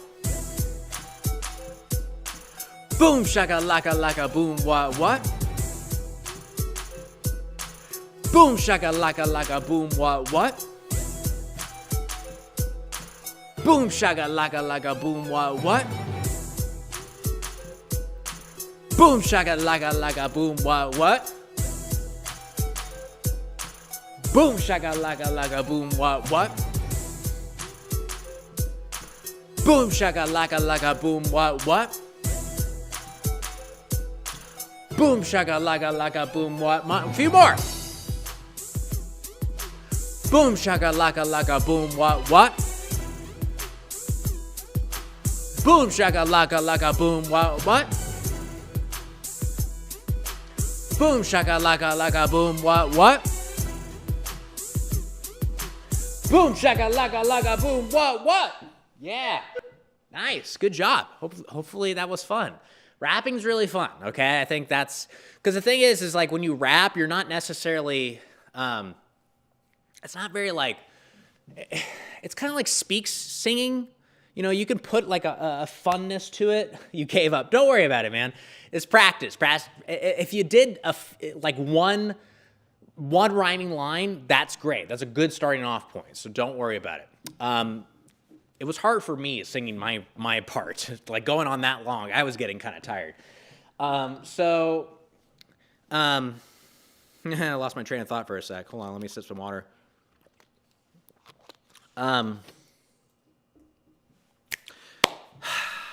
Well, let me throw this at you, okay? This is really challenging what I'm about to do. I'm going to try it, and if you want, I'll leave a little bit of room to try it yourself. To really stretch your rhyming muscles, you can play this again, but eliminate the boom shakalaka, okay?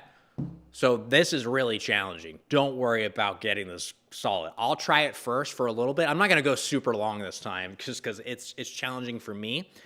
But then at a point, you know, like I'm going to start the same way. Say boom shakalaka 4 times and then jump in and no more boom shakalakas in the middle, okay? And a lot of people play this like they'll default to saying boom shakalaka, and I have to be like, no more boom shakalakas. Keep going. Well, let's try it out, okay? I'm going to say my suggestion is going to be stadium, okay? So again, I'm going to start with boom shakalaka 4 times, and then after that, no more boom shakalakas. I'm just going to free form rap here, okay? Okay. Stadium. It's really challenging. Don't worry about getting it right. I'm going to try it a little bit. I'll let you try it. Boom shakalaka laka boom what? Boom shakalaka laka boom what? Boom shakalaka laka boom what? Boom shakalaka laka boom what? Yo, I'm going to see a great sports game. Hope my team wins. Hope they're not lame. They're gonna throw that ball real fast. Then I'm gonna be, whoa, go in the past. And I'll be like, wow, you brought me back in time. Holy crap, this is hard to rhyme, but you know what I feel deep inside? My team is awesome. Yeah, let's ride to victory is what we're going to do. You will find that. You will feel true in your heart when you support your team. You'll get happy. You'll see a gleam. Cool, just like that. I'm not gonna go super long there. Because even now, that was tough for me. That was tough. I'll try it for you too. I'll leave some time. Don't feel like you have to keep going. I'll say we'll do 30 seconds. 30 seconds straight through. Let's see what happens.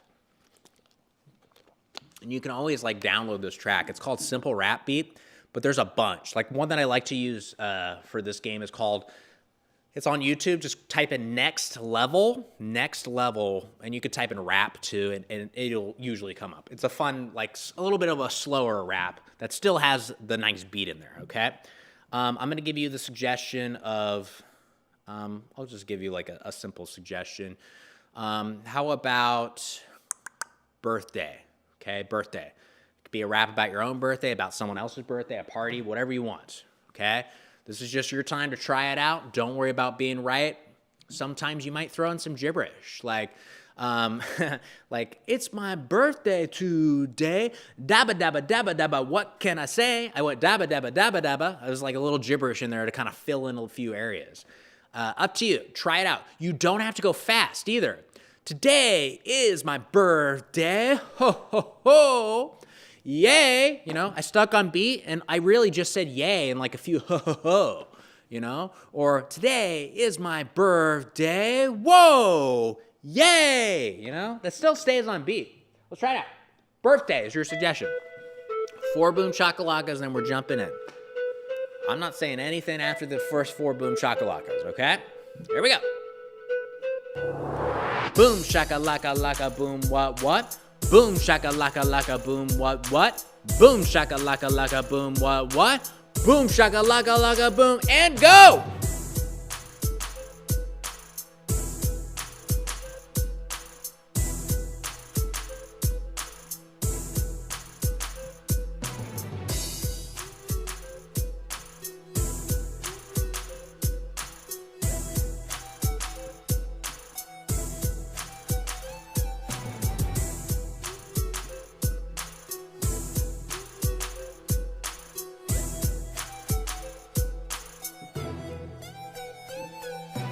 Good, awesome. That was like 3 verses there. So if you stuck in, kudos, congrats. If you did just 1, kudos, congrats. You did great. Even at a point, you might just stop rhyming. Just go. Just stick to the beat. You could practice just doing this without rhyming and just follow the beat. That's it. Because that is very helpful. Because the one thing we want to try to do when we're singing on stage is stick on that beat. Again, stick within the 1, 2, 3, 4, 5, 6, 7, 1, 2, 3, 4, 5, or however you want to look at it. Because we want to be musically on time because otherwise a song feels difficult and it kind of goes off the rails a little bit. Okay, so let's practice. Before I show you a different type of rhyming, I want to practice verses real quick, okay? So, let me bring up my handy-dandy images, okay? This was chorus. Ignore that. Come back to that later.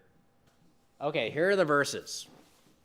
So, these are rhyming schemes. Each of these, we're looking at them vertically. So starting from like on the far left, there's the first option, AABB. We actually just did that right now with the rapping. That was AABB. Most rapping kind of follows this structure, where line 1 and line 2 rhyme, and then line 3 and line 4 rhyme, okay? So an example is like, and I'll rap this, like, yo, look at my dog over there. He's really furry, has a lot of hair. I'm gonna go up to him, give him a pet. Oh, man, the best dog I ever met. Like that, right? Struggled a little bit there at the end. So that is option, like one of the options you could use for rhyming, okay? The best option that I like is going to be option 2 there, and I highlighted it in yellow. A, B, C, B. This, I think, is the easiest way to do a verse without, like, the rhyming's there, but it's not everywhere, okay? There's just one rhyme, okay? Like 2 rhyming words, but like one unified rhyme. So an example of this would be, yo, my doggy E is so cute. He's a good boy, that's what I said. And let me say that he's real good. Gonna go over there, pat him on the head, So my rhymes were within the B's, the second and the fourth line rhymes. Okay. So we'll practice this in just a moment. I like to practice it with poetry, but real quick, I'll look at the other ones.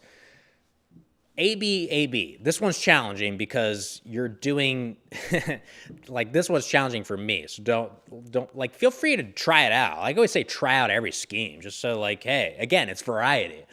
But for this, it's AB, AB. So the first and third line rhyme and the second and fourth line rhyme. So if I were to do that, I'm just going to stick with the dog theme. Yo, my dog is a really good boy. His name is Craig.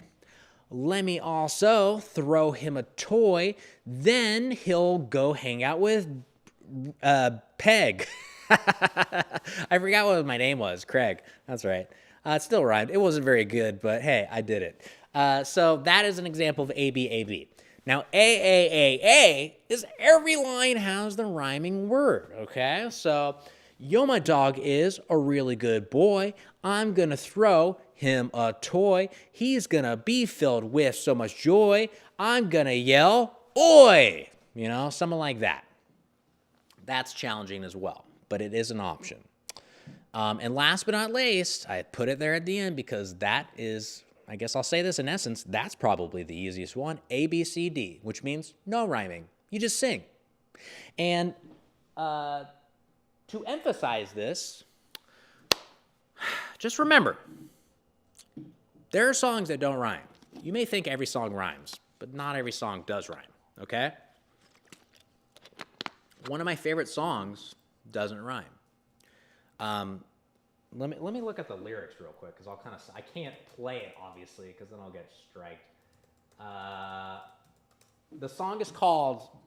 Well, that's not the right one. Where is it? There it is. Okay. So the song is "Surrender" by Cheap Trick. You can look it up on YouTube or Spotify or whatever. Surrender. So, mother told me, yes, she told me I'd meet girls like you. She also told me stay away, you'll never know what you'll catch. Just the other day, I heard a soldier falling off some Indonesian junk that's going round. I forgot how that line goes. But the chorus kind of goes like this. Mommy's all right, daddy's all right. They just seem a little weird. Surrender, surrender, but don't give yourself away. Hey, hey, hey. No rhymes there. No rhymes. Like, go look up the song. There's really no rhymes in the whole song. And it's a great song because it just has a great beat to it and just like, it's catchy, you know? And it doesn't have rhymes. So remember, you don't have to rhyme. Don't have to rhyme. So, to practice this real quick, I'll play the dramatic ballad song, but I'm gonna play around, and again, I'm gonna try to go A, B, C, B, which means 1, 2, 3, 4, 5, 6, 7. 1, 2, 3, 4, 5. That 5 is my first word that I'm going to rhyme with, okay? 1, 2, 3, 4, 5, 6, 7. 1, 2, 3, 4, 5. And I rhyme with that, okay? So an example is, what a beautiful day it is. I'm going to go get lunch. Hope I don't meet an angry man who decides to give me a punch. Just like that, okay? Lunch and punch were my rhyming words. Lines 1 and 3 did not rhyme, okay? So I'm gonna play around with this. I'm actually gonna throw in a chorus as well, okay? Just to kind of build it up a little bit. You don't have to do this, but I'm gonna try it out, okay? So I'm gonna throw a suggestion apple, just so it's a little more random this time. Does that say volcano? Volcano! Volcano is my suggestion. I'm going to play the same song, Laurel Hall, dramatic ballad. I'm just doing it because it's simple and it's a good like practice song to do, okay? Again, little intro. I'm going to do chorus, verse. I'll do 2 verses and then come back to the chorus to close it out. All right.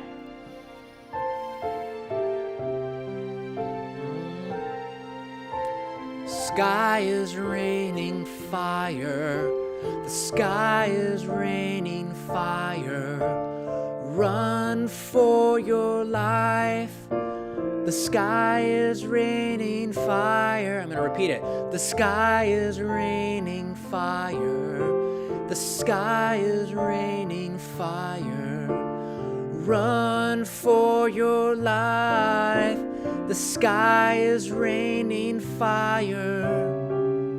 I feel so frightened. Am I going to die? I look at the magma running through the sky. I think it's time to flee. Get out while you can. And and then we could possibly survive. I know we can. The sky's raining fire. The sky's raining fire. Run for your life. The sky's raining fire. All right, that was mine. I can't, I'm going to be honest. I wasn't 100% sure if my chorus was right when I revisited it. I think it was close, but I might have gotten a little messed up. Which brings me to another point. If your chorus changes, that's fine. In fact, another thing is if you forget, like run for your life, like the third line, the yes and line, whether it's the third line or the fourth line, if you forget it, just drop it and just go, the sky is raining fire. The sky is raining fire. Oh, I forgot. Oh, well, the sky is raining fire. The sky is raining fire. And it just becomes an option one, right? That totally works. I'm going to let you try it, okay? So I'm going to kind of leave it to you. I'm going to give you a suggestion. And then, again, I'll compose it. The first thing you're going to do is a chorus, okay? And after that, you can do whatever you want in terms of rhyming. You don't have to rhyme. Like if you want to just be like, oh my God, there's magma in the sky. I'm so scared. Gonna get in my car and run away. I hope that I survive. No rhymes in there. But I stuck on the beat, and I did a verse. That was a verse. It didn't rhyme, but it was still a verse. So that's your goal, is I want you to try to do 2 verses.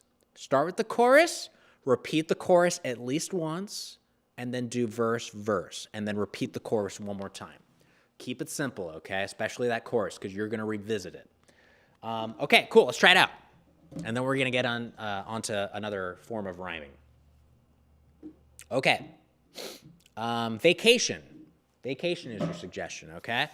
Chorus, simple, and then 2 verses, okay? Let's try it out. Same song. I'm not going to be complicated today. Dramatic ballad day.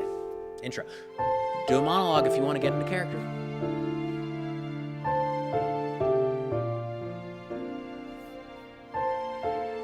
Okay, ready?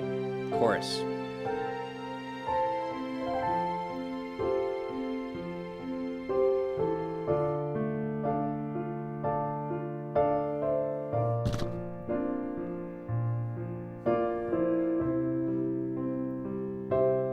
Repeat.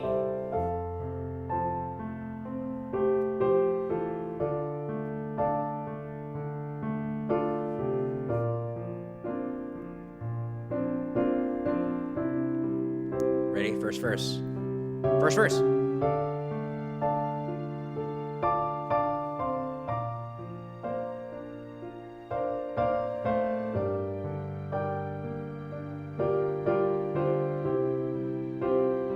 Second verse. Here we go.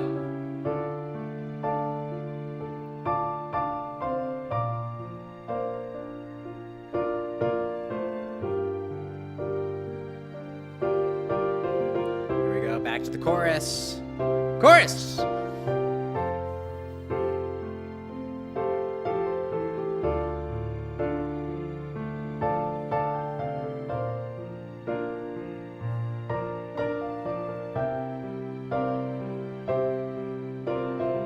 Good. That was great.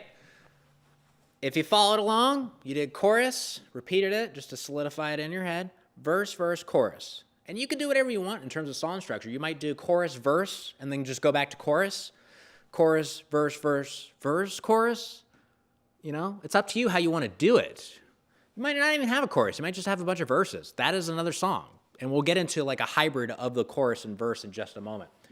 But yeah, let me know how that was. If it was good, did you struggle with it? Let me know if you have questions right now. But other than that, we're going to move on to our next topic, which is setup, payoff. Okay? We're still going to work on verses here, but we're going to utilize setup and payoff now, which is it's a challenging skill that follows rhyming. So, setup, payoff. I gotta you're ready for this one. So setup payoff. Setup payoff is interesting because it's essentially you're thinking of the last word of a verse first, and then you build up to that word. Okay, so we kind of practice setup payoff a little bit in terms of the organization of it when I had you point at stuff. But before you said the word, you said something that rhymed with it. Okay, so for example, let's do this.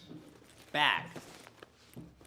So if I were to point at this, before I say bag, I say a word that rhymes with it. That's going to be my setup word. So I might say slag, bag. Slag is the setup word, bag is the payoff word, okay? And again, this is just, the bag in this case is my finish line. That's what I'm going towards. And then I might, like, if I were to fit like a verse around this, I might say, everyone says I'm not with fashion. They just say I'm a slag. Why can't I just wear myself a black pack? Stuff like that, right? That's setup payoff, okay? Where based on the topic of the song, like for example, if I were to sing a song about Halloween, my set of payoff words can be involved with things around Halloween. It can be involved with maybe my emotion towards Halloween, you know? So I thought of Halloween, I thought of candy. I'm going to make candy a payoff word, which means it's going to be the last word of my verse. So for example, I might say, this is the best day of the year. It makes me feel so dandy because I get to go around the neighborhood and collect lots of candy. There we go. Set up payoff right there, okay? Another one. Maybe just to change it up, like I was being a little kid in that song. Maybe around Halloween, I can like be like a ghost, okay? And sometimes like it's challenging, but sometimes like the setup payoff words that are fun to try out are the more complicated multisyllabic words because it's impressive. It's challenging, but it is impressive. And I'll get into like when are good times to use setup payoff, because I will say that setup payoff, don't use it all the time because first of all, it's too hard to use it all the time. And also it can undercut your song. And I'll get to that in just a moment. But if I was a ghost singing a song, I might say, I just died, I am dead. I now need to transition to the next part of my life as an apparition, you know?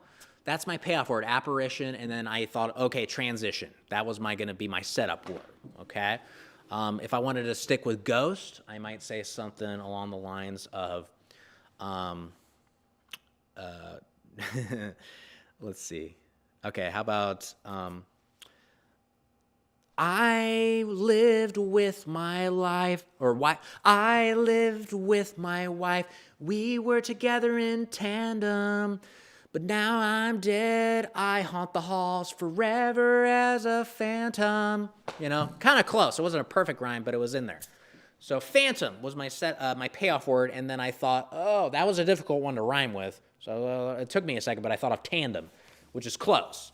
So let's practice it, okay? The best way to practice this is with word association, okay? So the cool thing about word association, it's a simple game. You can play it with a group, but you can play it by yourself and just free-form word associate from what you say. So you would just start with one word, a random word. You could just point at something in the room, like microphone. And now I'm going to say a word inspired by the word microphone, and then I'm going to say a word inspired by the word that I came up with, and just keep going. It's like a snowball effect. So microphone, sing, song, music, guitar, string, cheese, dairy, cow, bell, holiday, something like that, right? I was about to go back to sing, which you can. Don't worry about that. That's me judging myself. I do it all the time. It's just you got to combat it sometimes. So let me practice that one more time. I'll say stool, rest, sleep, bed, sheet, window, view, finder, lost, found, stuff like that, right? You can, again, just play this game by yourself. So just try that out real quick. I'll mute myself, and I'm going to just play it to myself real quick, but play word association right now just with yourself. Point at something in the room and just start with that, okay? Go ahead and start.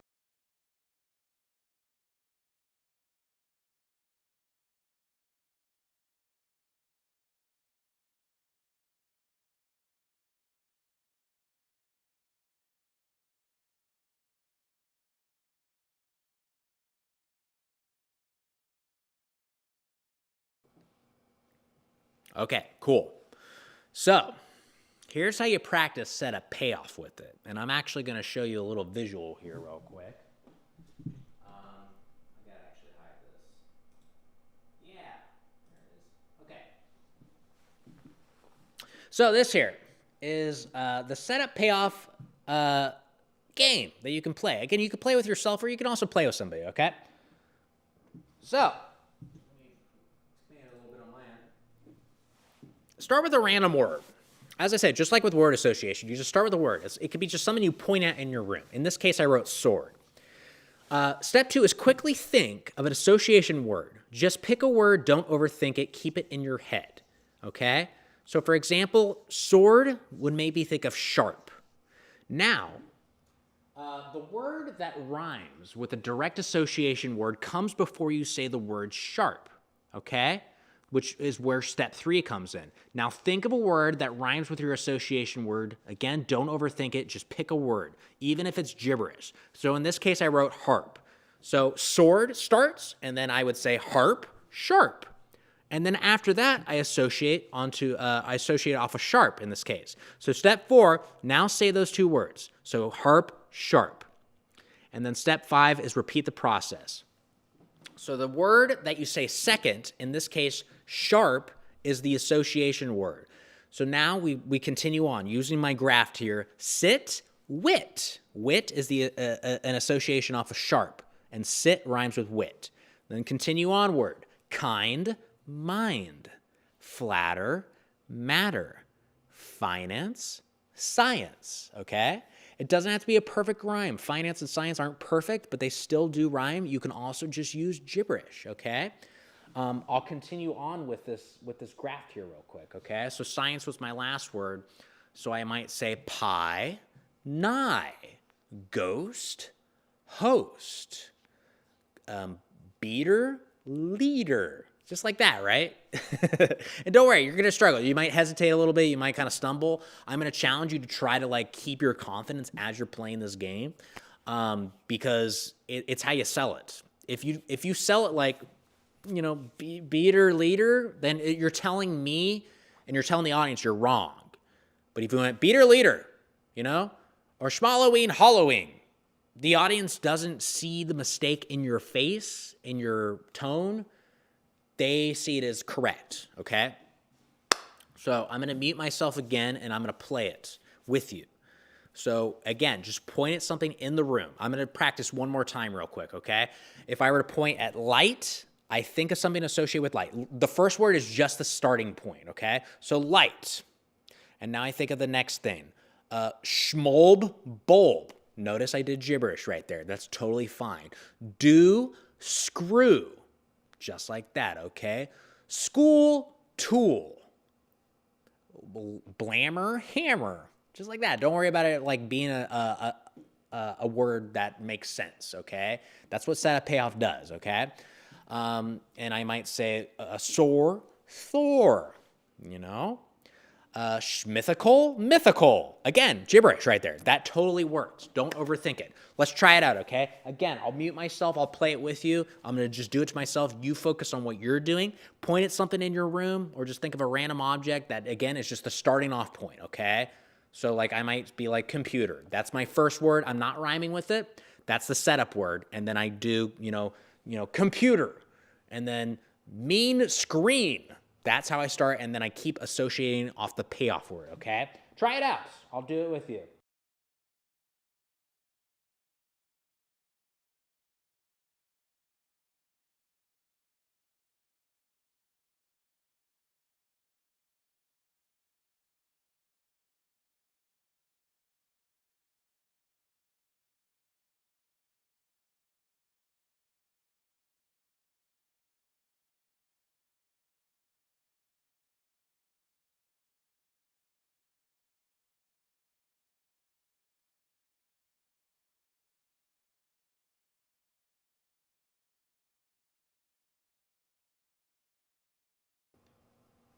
Cool, awesome. I'll stop it right there. How was that? Hope that went well. You can also, again, just play this with a partner too. I think it's fun to do with somebody where person one would just say a word, like bottle, and person two would associate off a bottle. And again, before they say that association word, they say the word that rhymes with it. So they might say plastic. Again, it doesn't have to be a real word. And then this person associates off of plastic, okay? Mean green, and then comes to me. Cinch Grinch goes to me. Dis Christmas goes to me, Say holiday, just like that. Just go back and forth. Don't want to take too long with it, okay? If you're overthinking it, use gibberish, okay? Or you can even just say the word twice, So this person over here said maybe music, and maybe I thought of guitar, but I can't think of something that rhymes with it. So I could do gibberish and go schmatar, guitar, or I could just go guitar. Still works, right? Again, you know what rhymes with cat? Cat. Okay. Let's try this out. So for setup, payoff, I like to just practice. Rather than singing right now, we're just going to use poetry. Okay? So I'm going to give you a word. I'm going to give you a word. And for this first round, the word that I give you is going to be the payoff word, okay? And you're going to do 4 lines, and the 4th line ends with that payoff word, okay? So I will give you an example right now, okay? So I'm just going to click this a bunch of times. I don't know what it landed on. Ant or aunt. I always say ant, but whatever. So I'm going to do 4 lines. The fourth line, the last word of that line, is ant, okay, or aunt. I'm going to say ant, though, because otherwise I'll get messed up. And the second line, I'm going to follow A, B, C, B. The second line is going to have a word that rhymes with, in this case, ant, okay? So I will say, I went outside to run, but realized that I can't, so I ran home to consult my dear athletic aunt. Just like that. I'm almost singing like poetry, okay? I'll do another one real quick. Again, just randomly. This is the payoff word, okay? So, forest, good. Not a lot rhymes with that, but okay. I really get so mad when people try to diss the beautiful scenery outside amongst the forest. Again, it wasn't perfect. Diss and forest, it's close. It's close enough, but to me it rhymed, okay? So that's what I want you to try. A, B, C, B. Again, the simple rhyming scheme. Because technically, if you did A, B, B, you got to do 2 setup payoffs, right? So I'll practice that real quick. I'll let you kind of decide what you want to do. For this round, since I can't panicky, all right, so how about this? Panicky is going to inspire 2 setup and 2 payoff words for me, okay? And I'm going to go A, B, B. So I might say, oh, I'm losing all my hair because I feel so scared. My vision's so blurred I can't see because of my high anxiety. Okay? That's challenging. A, B, B. So that's why I recommend doing A, B, C, B if you can. But you can do whatever you want. Let's try it out. I'm going to give you a word right now, okay? Your word is going to be, try not to give you too difficult a word. How about this? Your word is going to be bomb, okay? Bomb is your word. So go ahead and just deliver 4 lines.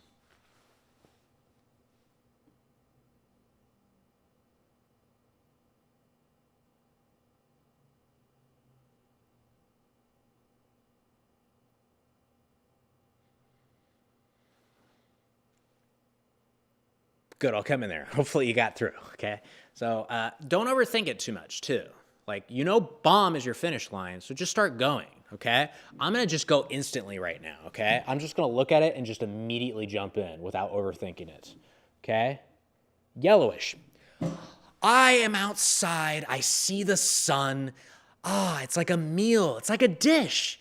How did it get so flippin' bright and beautiful and very yellowish? See? I just jumped in because I knew what my finish line was. My finish line was yellowish, so I just went, boom, I'll figure it out along the way. It's like jumping out of the plane and figuring out what you'll do on the way down because you left your parachute up there. I'll try one more time. Again, I'm just going to jump in. Let's do noun because that's a little easier. There we go. Drink. What a beautiful day. I don't even need to think. I just get to hang with my friends and have beers and a drink. Just like that. Just like that. Another thing you can do, obviously, and we'll practice this time, is same thing, A, B, C, B. But this time your word is going to inspire something, okay? Because a lot of times, like, you don't get, like, the suggestion you get from the audience isn't, how should I phrase this? It isn't going to be your payoff word. It's just inspiring in the lyrics. Don't think of the suggestion as something you're bound to. It's just inspiration, okay? So I'm going to click on this. I'm going to jump in super quick again. I'm not going to overthink it too much because, again, I want you to practice not overthinking, okay? So business, okay? So I'm going to jump in.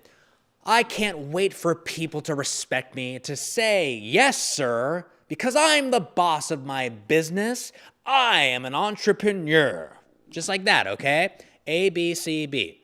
My payoff word I instantly thought of was entrepreneur. Again, a multisyllabic word. And I thought, sir, I just went with the sound, not the whole word. I didn't think of a multisyllabic word to rhyme with entrepreneur because I was like, I can't do that. So I just went with just that last sound, the sound, okay? Let me do one more. Again, I'm just running in really quick. I'm not overthinking it. Because if you overthink, then it's going to hold you back.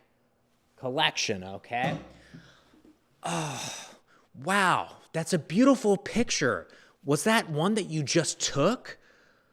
Seems like you did. I'm glad you really admire my comic book.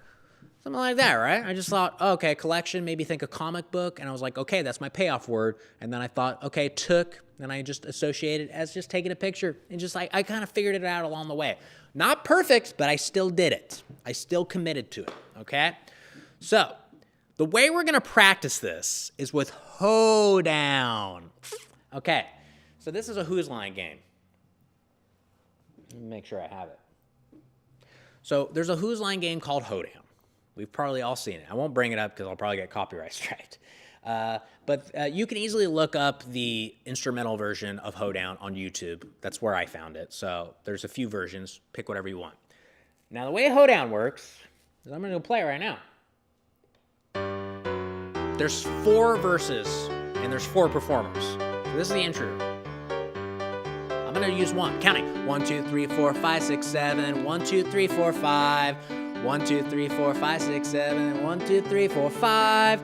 1, 2, 3, 4, 5, 6, 7. 1, 2, 3, 4, 5. 1, 2, 3, 4, 5, 6, 7. 1, 2, 3, 4, 5. And this is the interlude, going to the next performer. And then they go 1, 2, 3, 4, 5, 6, 7. 1, 2, 3, 4, 5. Setup. 1, 2, 3, 4, 5, 6, 7. 1, 2, 3, 4, 5. Payoff. 1, 2, 3, 4, 5, 6, 7. 1, 2, 3, 4, 5. Setup. 1, 2, 3, 4, 5, 6, 7. 1, 2, 3, 4, 5. Payoff. Cool. There's 2 more sections. So each section actually has like 2 verses if you want to look at it that way. 1, 2, 3, 4, 5, 6, 7. 1, 2, 3, 4, 5. That's the setup word, okay? 1, 2, 3, 4, 5, 6, 7. 1, 2, 3, 4, 5. That's the payoff word. 1, 2, 3, 4, 5, 6, 7. 1, 2, 3, 4, 5. The next setup word. 1, 2, 3, 4, 5, 6, 7. 1, 2, 3, 4, 5. And then the payoff word, okay? So when you get generally the Hoedowns, they get a topic, like something that's pretty broad, like, holidays or driving, or, the Super Bowl, something like that. They just get like a topic. And generally each cast member, so like Wayne Brady, Ryan Stiles, Colin Mockery, Greg Proops, whoever that 4th person is, when they get the word, generally they're like thinking of the best way to approach this is think of an attitude or a point of view. So for example, holidays.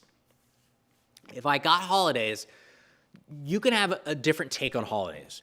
Are you happy about the holidays? Are you just like, oh my God, I got to see my family? Are you excited to open up all the gifts? Maybe you're Santa Claus and you're like, oh gosh, I got to do a bunch of presents and go visit a bunch of people.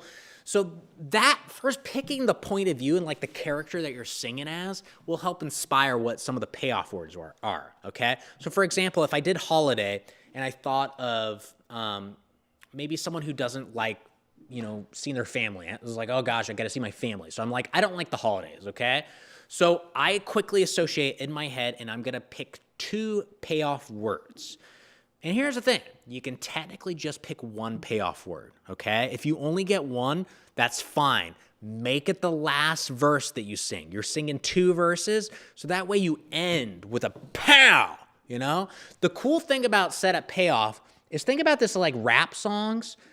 The payoff word in a rap song is literally the point in the song where everybody who's listening goes, oh!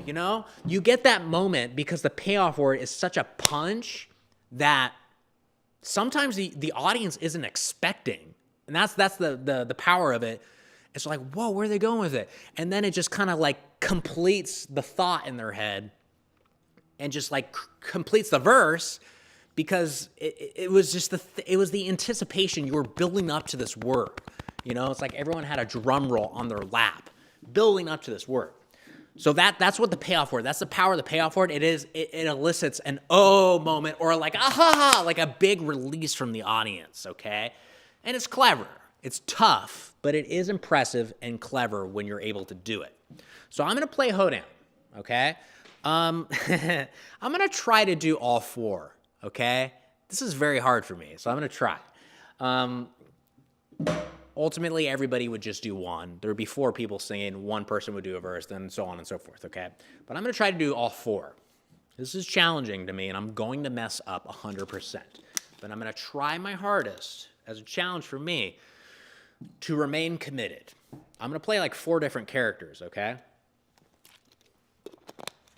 And I'm going to try to like sing differently too. Like you'll notice like if you watch Whose Line, people sing differently. Like Ryan Stiles always goes, I am Ryan Stiles and this is how I sing. Colin Mockery goes, I'm Colin Mockery and this is how I sing. He does that kind of like, like a William Shatner expression as he's singing.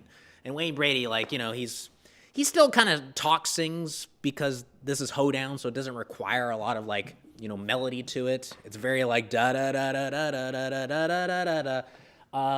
But I'm gonna try it out, okay? So, as a way, I'm gonna slow this down a little bit. But this is how I'm gonna do it. I lost my good pen. All right, so I'm gonna type in. Let's see, what do we got here? If somebody's in chat right now, type in like a reason to gather or like an event. And if not, I'll get it myself. But I'm looking here to see what type of things. I'm going to try to get a broad topic. Let's see. Okay. Let's just do occupation. How about that? Occupation. I'm just going to click through this a bit. Just trying to get something broad. Something nice and broad. I'm going to say instructor, okay? So they're going to be like instructor, like teacher, okay? Teacher. 1, 2, 3, 4. I'm going to think of 4 different characters, okay? So I'm going to do first one, loves teaching. That's my character. That's like my point of view. Next one, I'm going to say, I could easily just say hates teaching, but maybe I'd add on something different, okay? Hates kids. Number 3, I'm gonna add on Zoom teacher. I don't know if you can see this, but don't worry, I'll review in a moment. And last but not least, one more involved with like a teacher. Hey, why not just be a kid? Be a kid. Like, I'm gonna write this. I'm gonna write shithead. So it's a little kid shithead, okay? So these are the 4 characters I came up with. A teacher, loves teaching. So someone's just like bright, has a bright personality, loves teaching. Hates kids is number 2. Number 3 is a Zoom teacher. And number 4 is a kid, like a shithead. And you could like take on other things, like maybe the type of teacher, that'll inspire. Like maybe you're the gym teacher.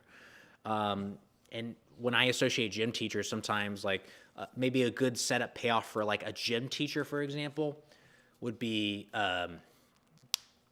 they usually teach other stuff. Okay, like sometimes they'll be like, oh, it's a gym teacher, but this teacher also teaches like, you know, wood class, you know, or wood shop, whatever it's called. I can't remember what it's called. Or maybe they teach like statistics. Okay, so maybe statistics might be my payoff word for one of them. So the kids over there, they really, really piss me off because I'm a PE teacher and also I teach statistics. That was a mouthful there, but you see where I'm going, right? Okay, so I'm going to try to do this. I'm going to try to hit all 4 of these different characters in my head.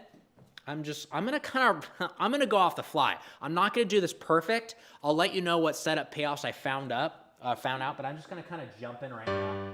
Otherwise, I'm going to overthink it. Okay.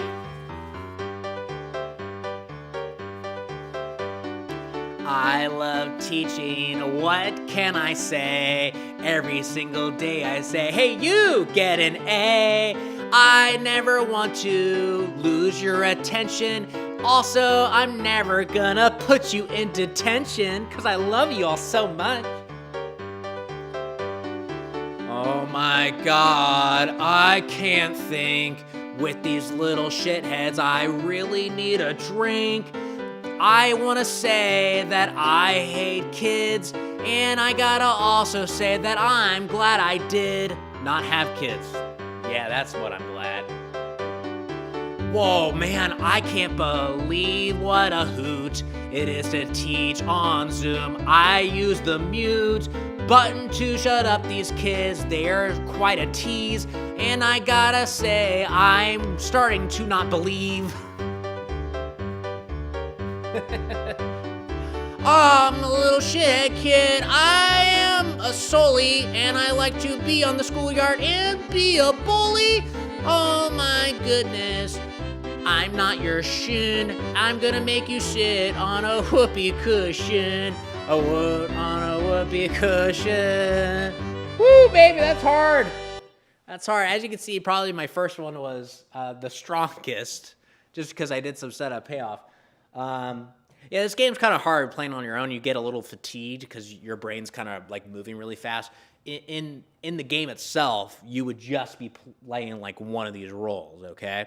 That's what you're looking for. It's just like a point of view based on what you get. Thanks. I rock, apparently. But that was hard. We're going to try it with you now, okay? And I'll coach you through it. Here's what I'm going to do. I'll do one. We're going to do this again. We're going to do the whole song. I'll do one. Actually, how about this? I want you to start. So you're going to do one. I'll do the second line. I'll give you some time to reset. You'll do the third line, and I'll do the fourth line, okay? So that's how we're going to roll. So you're going to start first, okay? So watch me, and then you'll go, and then I'll go next with the second one. Then you'll do the third one as a different character, different style, different time to practice your setup payoff, and then I will do the fourth and final one to close it out, okay? So let's grab a suggestion. All right. Let's do, let's see. Let's do a non-geographical location. All right. Castle. I like that. Castle I saw. Castle is a suggestion. So there's going to be a hoedown about a castle or like being in a castle. That's the suggestion for this. So for the first one, because you're going first in your head right now, just think of like at least one payoff word and put that at the end. Like think of a character. Are you the king? Are you the Joker? Are you a princess? Are you a knight in shining armor? Are you a dragon? There's a lot of different characters you could be. I might even pick one of those, okay? And you're going to do that first one and just focus, like, again, try to see if you can get one setup payoff in there. So like, for example, so I don't use your idea. I'm not going to do castle for the example. If I go back to teaching, for example, like maybe I'll say that I choose to be a science teacher or something, right? Like my first one might be like, I am a teacher who teaches science. I like to help kids. They will soon learn it. So science and it didn't rhyme. So I didn't rhyme in that first verse. But I'm going to try to rhyme, again, saving it for the last verse. I'm going to try to do it here, okay? So you will think that you are super fly because you just learned science from Bill the Science Guy, like that. That's more of a setup payoff in there, okay? So castle, that's what we're going to do. Again, you're going to do verse number 1, and then I'll do 2, and then 3 will be you, and then I will end it with the 4th one, okay? Let's try it out. You had some time. Castle, okay? If anything, the first one could be like your practice one. The third one is where you're going to really bring it home. Okay, here we go.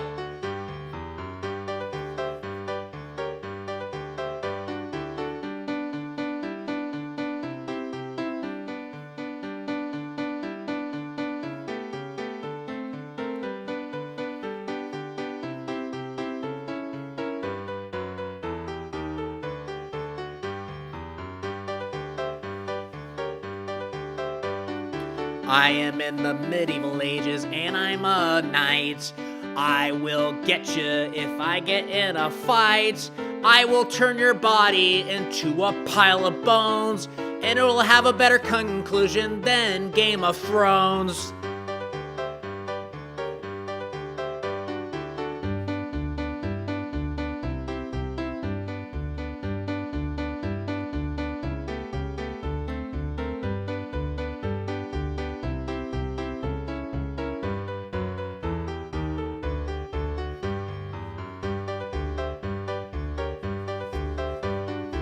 I work at the castle, I am a toker, but when the king sees me, I have to be a joker. I gotta make him laugh or I might be dead, 'cause that motherfucker is gonna behead me, gonna behead me. Wow, how was that? Did you do all right? So to talk about me, like the choice I made, you can write in your choice if you had your take. Like maybe tell me what your setup payoff lines were. I'd love to hear it. But for mine, when I did the second one, so I thought of like Game of Thrones. Sometimes like references are good payoff words. So I thought, oh, Game of Thrones. I'll make that a reference that I'll throw in. The first one I did was I chased the rhyme. Okay, I rhymed, but I still chased, where I said, I am a knight. I'm always looking out to see if I could get in a fight. Something like that. I said something like that. That was chasing, 100%, because I knew what my final payoff word was going to be Game of Thrones. So that's what I'm working up to, that moment. And then I thought of Pile of Bones and then Game of Thrones. So that's how I went through that one.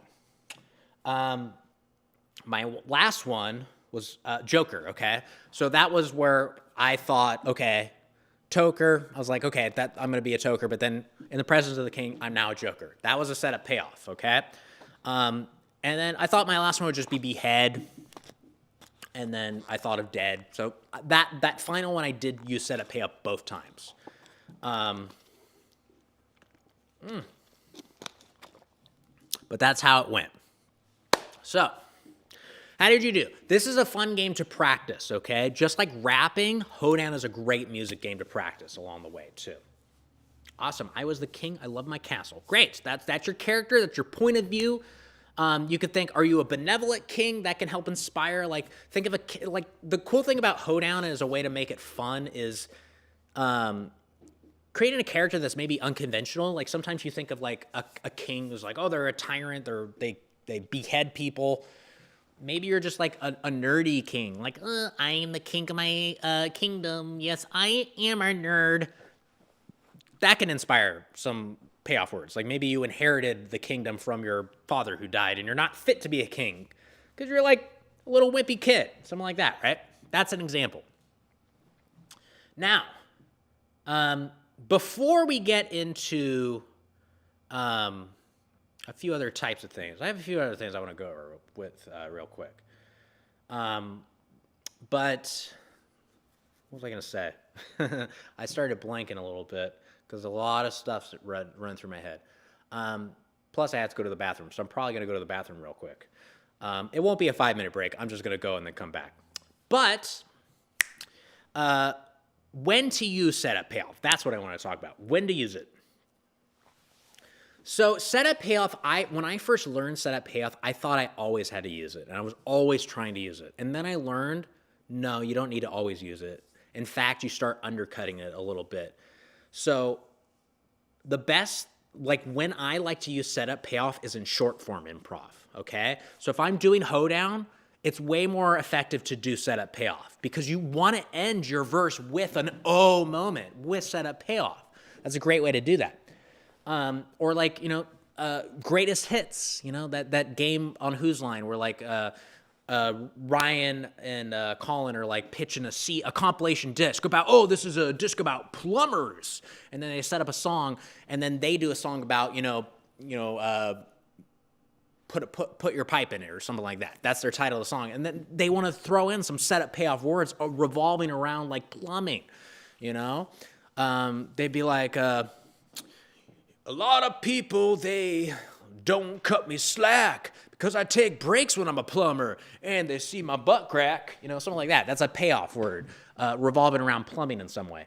That's good because short form is like you have a limited amount of time to get their attention.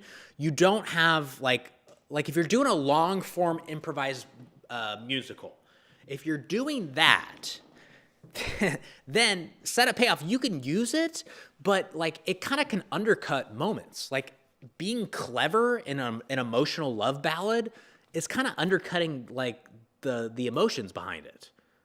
Because like if I'm like singing a love song to somebody at Disneyland, for example, and I say something like, I love to be here, but I feel so doofy because I want to kiss you, but over there is Goofy, And here's the thing, that's fine. That's totally fine.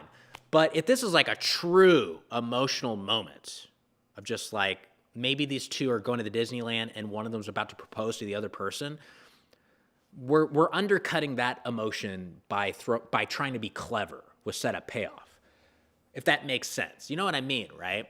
If we're doing setup payoff the whole time, it also can start to make setup payoff just less effective. It's like, they're going to do something clever again. Whereas sometimes it's best to just do like, no rhyming or just like simple, like I rhyme with you.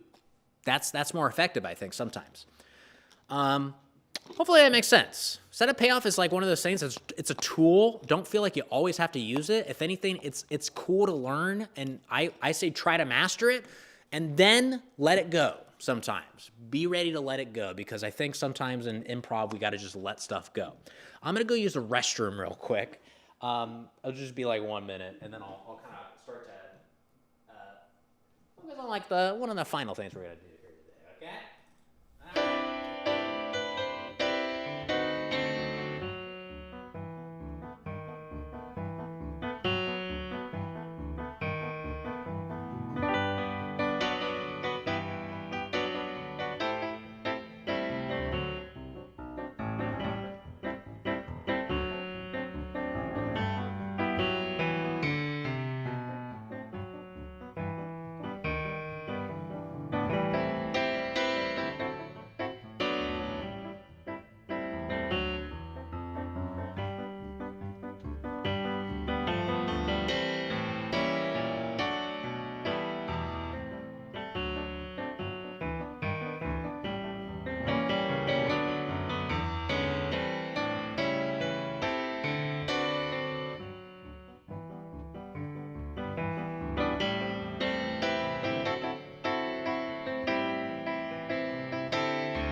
ended right when I came back.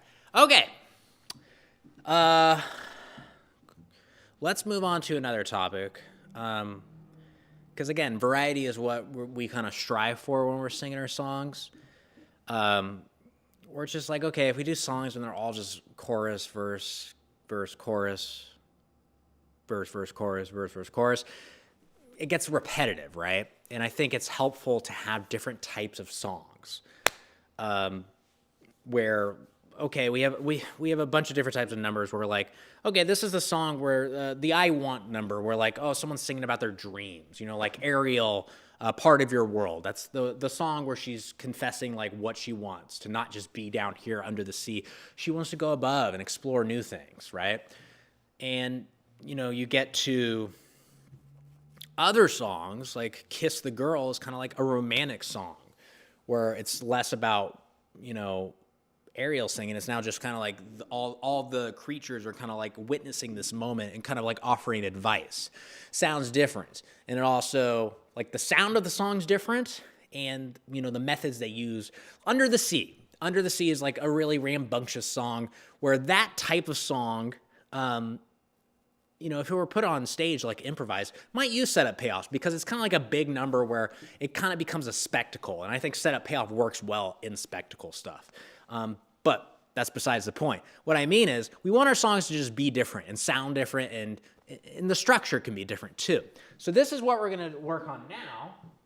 All right, I'm going to get rid of this. Get rid of you. There we go. All right. Let's go back. All right. First line tagline. So this here is a verse, okay? And what this is called first line tagline, which means that we're not going to really focus on the chorus with this. We're going to just do a bunch of verses, but each verse, the first line is the same for all the verses. And it could just be one person singing, where they always start with, like, it's such a beautiful day, okay? That might be the first line to your first line tagline verses, okay? So, it's such a beautiful day. The sun is in the sky. I don't have a care in the world. I don't care if I die. And then the next person goes, it's such a beautiful day. I'm drinking a cup of tea. There's nothing that could get me down. Everything's beautiful I see. And then the next person goes, it's such a beautiful day. Look at all the girls. They rock me upside down. They spin my world. Or something like that, right? So first line tagline is verses where the first line is always the same. That's really it. Rhyming scheme, whatever you want to do, it's up to you. It doesn't matter. Like, I like to just stick with A, B, C, B, because again, that's the one that I think is the easiest to use. You don't have to rhyme at all. Whatever you want to do, okay?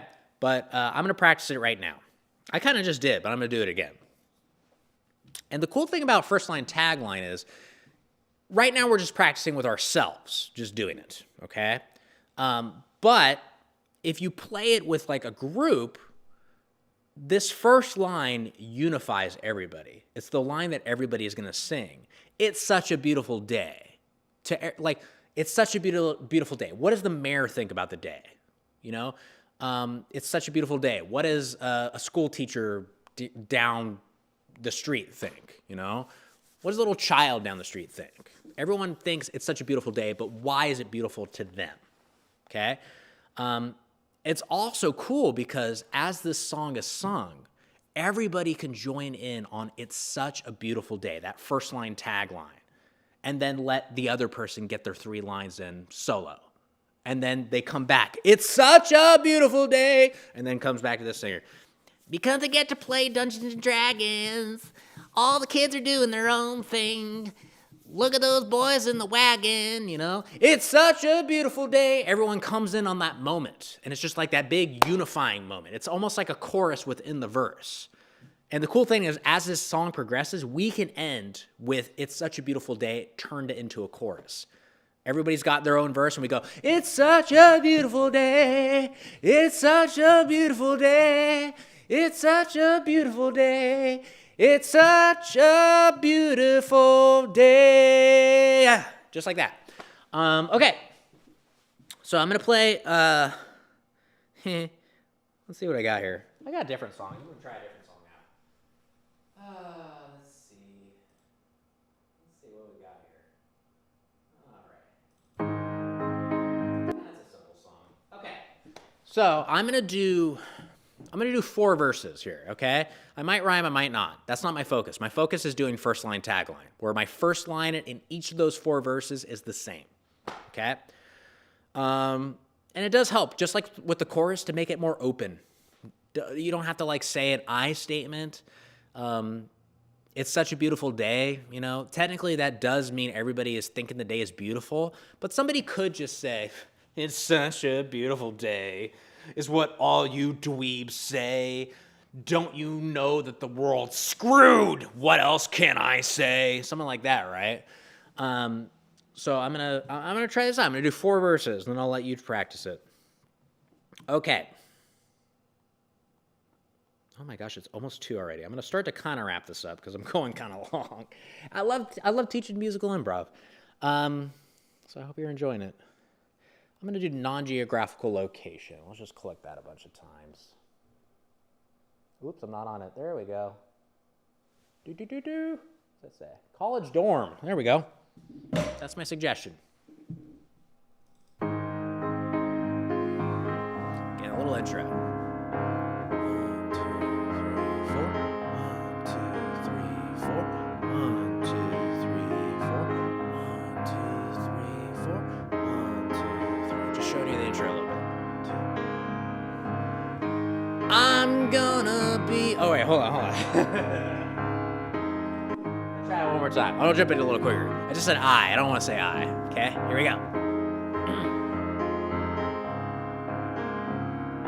Living my dream, I'm here to learn the lessons of life I will learn. Living my dream, I will live with all the women. Yeah, Biff. This is the part of the class where, like, I fall off the rails. But I'll do that again in just a sec, okay? It's really hard to play, like, 4 different characters, I'm realizing. This is like, well, man, I need people with me. Let me do a different one. Like, sometimes you got to reset a little bit, right? Don't worry about it. You make mistakes, you reset, and you're good, okay? I'm going to try that again, okay? All right, that's my suggestion. Recycling center, okay? That's our suggestion. I'm going to try it out again. Cool. But living my dream was my first line tagline. I did have that. If anything, I need to just be okay making mistakes, but know that my goal is the first line tagline, which I technically did accomplish. So I'm going to try to stick with that, even if I mess up, okay? Recycling. Here we go. Yeah.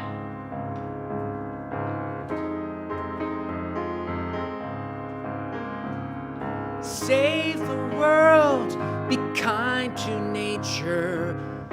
It's our only chance. Save the world, come with me. We will make our world filled with glee. Save the world, it would be great if you could come and help me. Then I might date.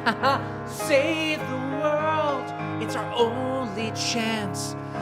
In the meadows we will prance.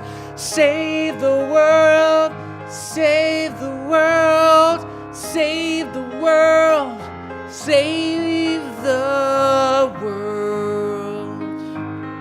Cool, that's better. Woo! I'm going to move on to the next topic. Just time's running kind of short. But you can easily practice this. First line tagline. Just like do 2 verses, maybe. First line is the same for both of the verses. Or if you got people to do it, that makes it easier. But if you can, try to challenge yourself. Just do like 4 verses, one after the other, you know? But that first line is always the same. Now the next one. This one, I love. This is my favorite. Last line tagline. Pretty much the same thing as first line, except now the tagline is the final line, the fourth line of your verse. So, this is cool because I like the unity at the end rather than like I said, save the world. As we're establishing this tagline, everybody can come in on save the world, and then we give the person who's singing their focus to like contribute their 3 lines. But that's at the start. Save the world, and then these 3 lines by themselves with that solo performer. But with last line tagline, it's 3 lines, and then we come together. It just feels so much cooler, like really effective. Where we're building up to everybody coming together on this tagline. Okay, same thing. Like the only difference is if you implement rhyming. It's a little tricky because with first line tagline, it's just a line. It doesn't have to, like the word that line ends with, like save the world. Not a lot of stuff rhymes with world, like girl, twirl. There's a few things, but it's a little challenging. But that line doesn't need to be rhymed with because I'm going A, B, C, B. And the A line doesn't have to be rhymed, so it doesn't matter. But now, with last line tagline, A, B, C, B, the last line, technically, if we follow that rhyme scheme, it's going to have a rhyming word. So this is where like ending with an open vowel word is helpful, okay? Something that's not like, you don't want to end your last line tagline with orange because you're going to be screwed there, or you're just going to have a bunch of verses that don't have rhymes. And that's fine too. But I want to try to leave it open so that everyone has the ability to rhyme. So I'm going to try this out, okay? What's another one? Let's see what we got here. Okay, let's try that. It's a little goofy, but let's see if I can do it. I'm going to do another non-geographical location. Again, I'm going to try to do 4 verses here. I might go off the rails again. Fire station, okay? I might go off the rails again, but hey, that's a part of the job. All right, here we go. 2, 3, 4. 1, 2, 3, 4. 1, 2, 3, 4. I'm here to save the day today.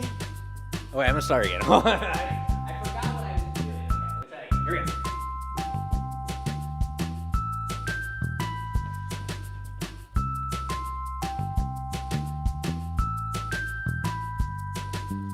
Hello, everybody. Why you gotta frown? We're here to save the day, the heroes of this town. Hey, everybody. Do you hear that sound? It's the sirens yelling, the heroes of the town. Now you might be thinking who those fellas are. Don't be down, 'cause they're coming to extinguish the fire. It's the heroes of the town. Wow, look at them. I hope I get to be them. Wow, they're so great. It's the heroes of the town. The heroes of the town. The heroes of the town. The heroes of the town. The heroes of the town. All right, that was tough. I struggled a little bit there. Whoops. So, that's challenging. Again, these are like first line and last line tagline are kind of challenging on your own. You can do them, definitely, but they're a little bit more difficult. And when you see them performed, they are ensemble techniques. So like first line tagline, for example. In Avenue Q, there's a song called I Wish I Could Go Back to College. And that's the first line tagline for everybody. I wish I could go back to college. Where like one character says that and then they do their line, and then another person says, I wish I could go back to college, and then they do their line, and that is the unifying line amongst them, but it's also the first line of their verses. And last line tagline, this is, again, a unifying thing, but just putting it at the end, it's great for, like, Act 1 ending songs. Because, as a quick little thing, I'm not going to go into it too much because I can't do it by myself. But if you had 4 people on stage, 4 different characters, and they had a last line tagline, let's just say the last line tagline is, tomorrow is the day. Okay, so like it might be like a really big number in a musical where it's like, it's time for me to prove myself. I need to step up. And what else can I say? Tomorrow is the day. Okay, so I did like an A, B, C, C rhyming scheme there. But tomorrow is the day is the line. Okay, now what I could try to do is remember that verse somewhat, and then the other 3 people do their verses, and then we all repeat that verse together. And that sounds weird, but I repeat the verse I sang while performer 2, 3, and 4 are repeating their verses along with me. And it sounds kind of chaotic because everyone's singing different stuff, you know? But then they come to that 4th line, tomorrow is the day. And they're unified amongst the chaos, which is really cool and interesting. I'm not going to go into it because I can't do it by myself, really. But that's just showing an alternate thing to last line tagline. Cool. Yeah, you know what? I think I'm about ready to wrap it up. So, real quick, if anybody has any questions about anything I've discussed, and I'll open it up a little bit if anybody has questions just for me in general. If you're listening, but I'm about ready to wrap it up. My voice is getting a little, but thanks, gang. This was a lot of fun. Again, some reference points is, if you want to sing, go to, laurahall.com. She's got 2 great CDs. I think they're available on YouTube, iTunes, but you can also get them like physical, just get physical CDs. I know those don't really exist much anymore, but you can still buy them. Or just go to like YouTube Audio Library. Those songs that I just played were from YouTube Audio Library. Like the one that I just played was called Blue Skies by Silent Partner. Silent Partner is a good person who has interesting songs. This is another one by Silent Partner. Kind of a sad song.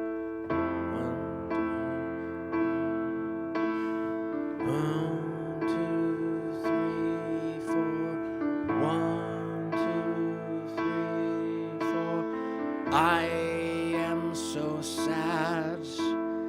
I want to curl up into a ball because the leaves come down. It is the fall. See, that's easy to sing.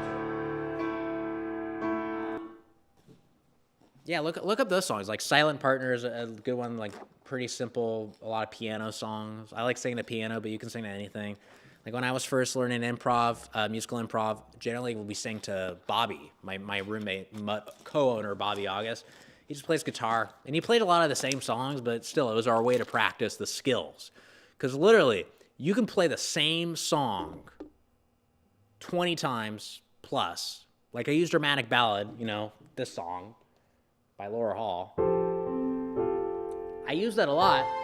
Because, yeah, it's the same song, but you're still, like, practicing setup, payoff, or rhyming, or choruses to the same song so that, you're familiar with it. And you don't have to focus on, oh, my God, it's a different song, blah, Cool. Well, thank you so much, everybody. This was a lot of fun. I have MUT Tips is a weekly instructional video segment where I do like a different topic every single week. I'm at like 92 episodes. I might take next week off, maybe. I don't know. I'll see. I'll definitely resume in beginning of January. I'll see if I could come down here and just do like a quick one. But it's a holiday, so I might not be able to find time. But I will definitely be back in January. So if you're on YouTube, subscribe there. That's where the videos are uploaded. And yeah. Let me know, if you have questions, too. I say this all the time in my videos. If you got a question, drop it in the comments, because I want to answer your questions, and it gives me inspiration for videos as well. So help me help you. That's what I want to say. So yeah, subscribe on YouTube. If you're on Twitch, you can follow. Facebook, like us there. And I'll see you next time, gang. I'm really looking forward to the new year. It's been a crazy one. Hopefully, my videos have helped you out a little bit during this whole shelter-in-place time. And yeah, 2021, we're going to make it nice and big. I got your back. If you have any questions, let me know. But other than that, I'll see you next time. Thank you so much. Hey, thanks, Philip. Don't worry about it. Yeah, again, if you didn't watch the whole video, which I'll admit, I went kind of long, so geez, if you did stick through the whole thing, kudos to you. But you can watch the whole thing. It's on demand, essentially. Just go rewatch this recording once it stops. If you go to YouTube, I'll try to put in some timestamps too, so you can skip to specific segments.